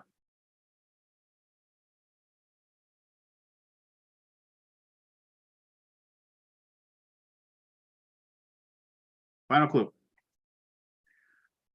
Was fault We in our lost her. stars. Repeat that, Lance. You cut off there, Lance. Which one did we? Which The one? last clue you Repeat the whole cut clue, out the yeah. last clue. That was me. Hold on. Uh-oh, Can you hear me now? Yeah. Yes. Okay. What was the final clue you heard? We just missed the last one, I'm pretty sure. All right, so clue number 5 was a getaway driver in a 2017 film. Yeah, the one after that you cut off in the middle. All right, final clue. Was Gus Waters in 2014's The Fault in Our Stars? I know his first name. I don't know his last name. 5, 4, 3, 2, 1. Matt. 5, 4, 3, 2, 1. Anybody else? 5, 4, Ansel 3, or Elga? 2, 1. Nothing. Anson Elgort. something or other. Yeah, it's Anson Eccles? Ansel Elgert. Elgert. Yeah, I've never even heard of the guy. When I got to that thing, I looked at it. I was like, "Who the fuck is this?" He was Baby Driver in Baby Yeah. Driver. He's the guy in the Kingsman. No, he's not. Oh, it's a That's Taron different guy. Egerton. That's right. That's right. I wouldn't even know. Hey, look, Aldi came. Elgart. Well, thank you so much, Mr. Your Gavin. I love when he's trying to insult actually- somebody and he cuts out halfway. What was that, Matt? Aldi's like, actually, Actually pushing the thing. Yeah. So there you go. You can. I found the post where they talked about the extension. They got a 2-week extension. They talked about it in an update. Which update is it? Oh, let's see. It is update 17. Is this the game called Rule? Initially, we have just been informed that due to site errors that caused our Kickstarter page to be inaccessible for certain periods of time, we were automatically granted a 1-week extension to our campaign. That's not 2 weeks. That's 1 week. Sorry, I got confused. You got confused. It's because it says now that means there are now 2 more weeks for Tabletop News to reach our goal. I misread that part first. So yeah, it was 1 week. Well, good for them. Still crazy. I've never seen that. I've never heard about it before either. I'm gonna post it a bunch of stuff on Facebook to see if anybody else has ever got an extension. If nobody bites on that, I think I'm gonna make a video about it because it's just Kickstarter weird. Mhm. Very, very Kickstarter weird. so I am super excited. I have about 2 meetings in particular that I have at Gamma coming up. Ooh, Okay. yeah. When is that, Matt? One's going to be with Critical Role. Okay. Oh, and nice. Then the other one is going to be with Beetle and Grimm. Who's Beetle and Grim? They do third-party RPG content. Mm. Okay. Matthew Lillard is one of the principals there. Okay. I chatted him up at the CR anniversary party and showed him some stuff, and he's like, "Yeah, let's talk." So I'm super jazzed about Nice. talking to them about something. Can't say what it is yet, but This is the second time Matthew Lillard's been mentioned on the Alaboom, by the way. We Mhm. keep what was the track. first? I mentioned how he was on one of the Tabletop News live streams playing Operation. He's a giant. He really is. Like I was like, "Hi, nice to meet you." Mhm. Yeah, super nice, very kind. Yeah, it's gonna be a good Gamma.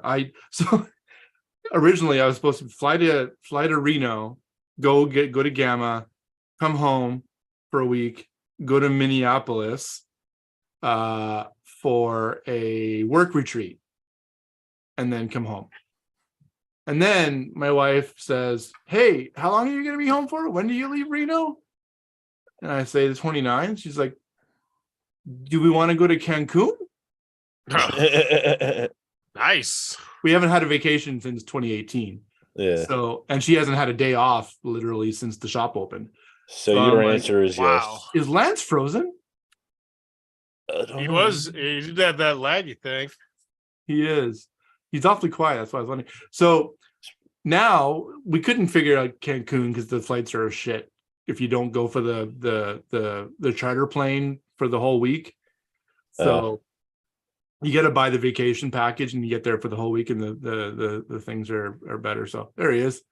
So we're going to Cocoa Beach, Oh, cool. Florida instead. So I'm Nice. flying from Reno to Orlando, staying there on a beach for a week, and then flying from Orlando to Minneapolis. And then so I rented a Airbnb in Minneapolis so I could have a washer and dryer to clean some clothes. Really? I mean, Yeah. it's a necessity. Well, I'll have the same clothes that I had at fucking Gamma. So Yeah, I mean, you need it. is Lance frozen again? No, I don't I think can't hear am. Lance. Can you hear Lance? He's here. Nobody can hear Lance. He's not even moving. I'm moving just fine. Thank you very much. Yeah, thank you very much. I So played anyways. I played a new video game based on a board game. Yeah, that's a switch. Usually it's the other way around. Paperback Adventures on Steam. Very solid, very enjoyable. If you like paperback, Ooh, I do. card game, it's good, and it's like, Single player? yeah, single player. I liked it a good deal. One of my favorite wordy letter games was out a lot. Remember You Don't Know Jack? Mm-hmm. Oh yeah. Yeah. So when it first came out, there was this other one called Acrophobia. I don't know if anybody remembers that.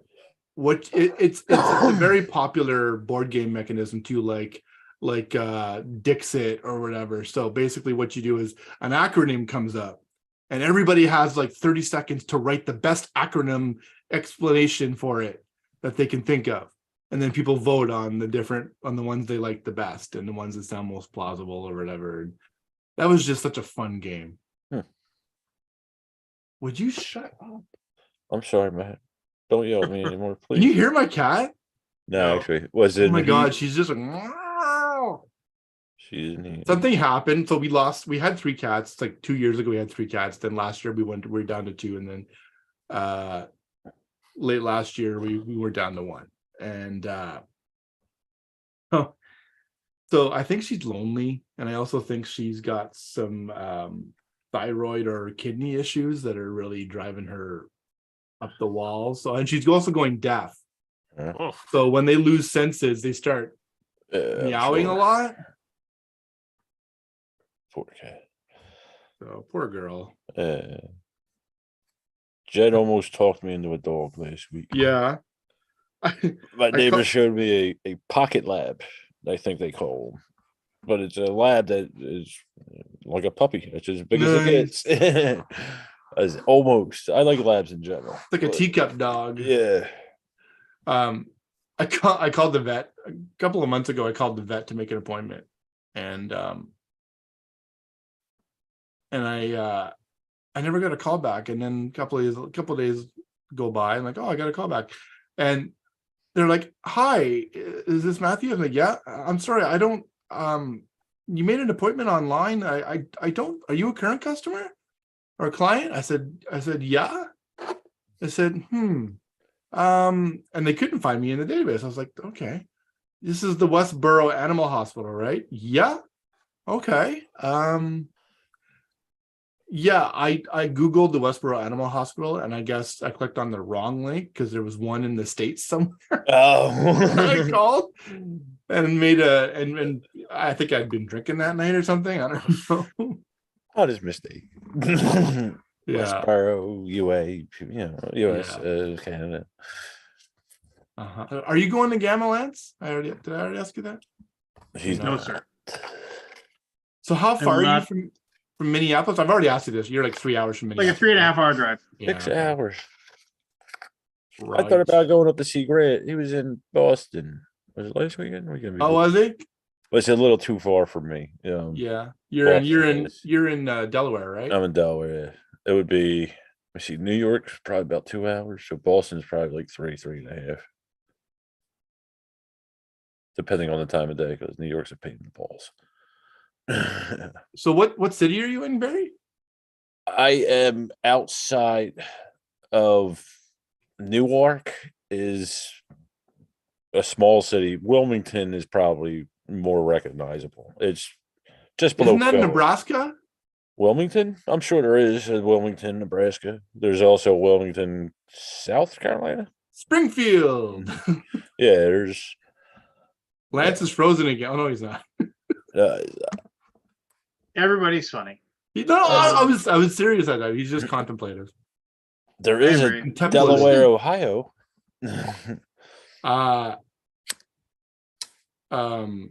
What's the capital? Of Delaware would be Dover. Dover. I'm about an hour from Dover. Delaware is not a big state. 2 hours, you're out of it. Yeah, Yeah. you know, it's like, Ontario is not a big province. I see. It's like Ontario is like Texas. Ontario's like Texas. Texas is huge. What are you talking about? Ontario is huge. I can drive for Yeah. 12 hours and not leave Ontario. I'm sure Texas is the same way. Thunder Bay, for instance, where Paul Schaefer's from. Oh yeah, Look at you name dropping. Thunder Bay. I think that's, So, that's my Connor McGoey is in Thunder Bay. Who's that? Inside up. Yeah. And that is from here, that is 16 hours. Ooh. I have always called him Connor McGooey. It's not like a hard ooh. It's 2 O's. When he pronounced his last name, he said Oi. Oh, McGoey. I was surprised him next time by pronouncing his name correctly for the first time. Yeah, Just mind call you. him. Just call him Connor. So I could drive if you drove from Ottawa to, let's see, Fort Severn, which is like on the south end of Hudson Bay, still in Ontario. Okay. That is, let's see.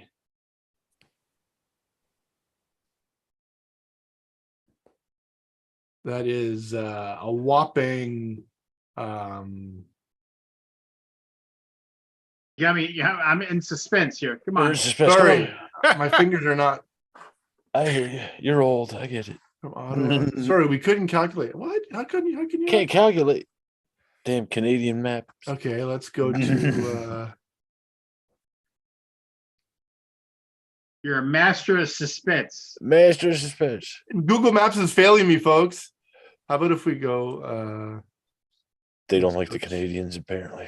let's go to Sandy Lake. Yeah, Contact Google Maps Google is and ask them what their problem. shit in the bed. There's shit in the bed. What is the biggest province in Canada, Matt? One of the territories? Ooh, maybe.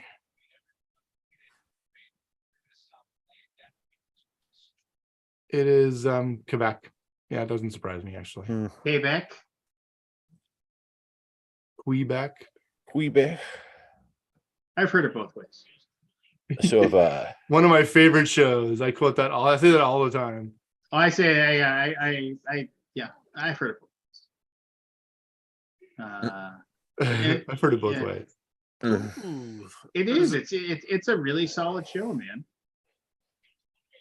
There's a board game about it being an exotic dancer trying to make money coming out soon on Didn't we- Kickstarter, and didn't we it's have- got 1,800 people following it pre-launch. That's a It pretty does. good number.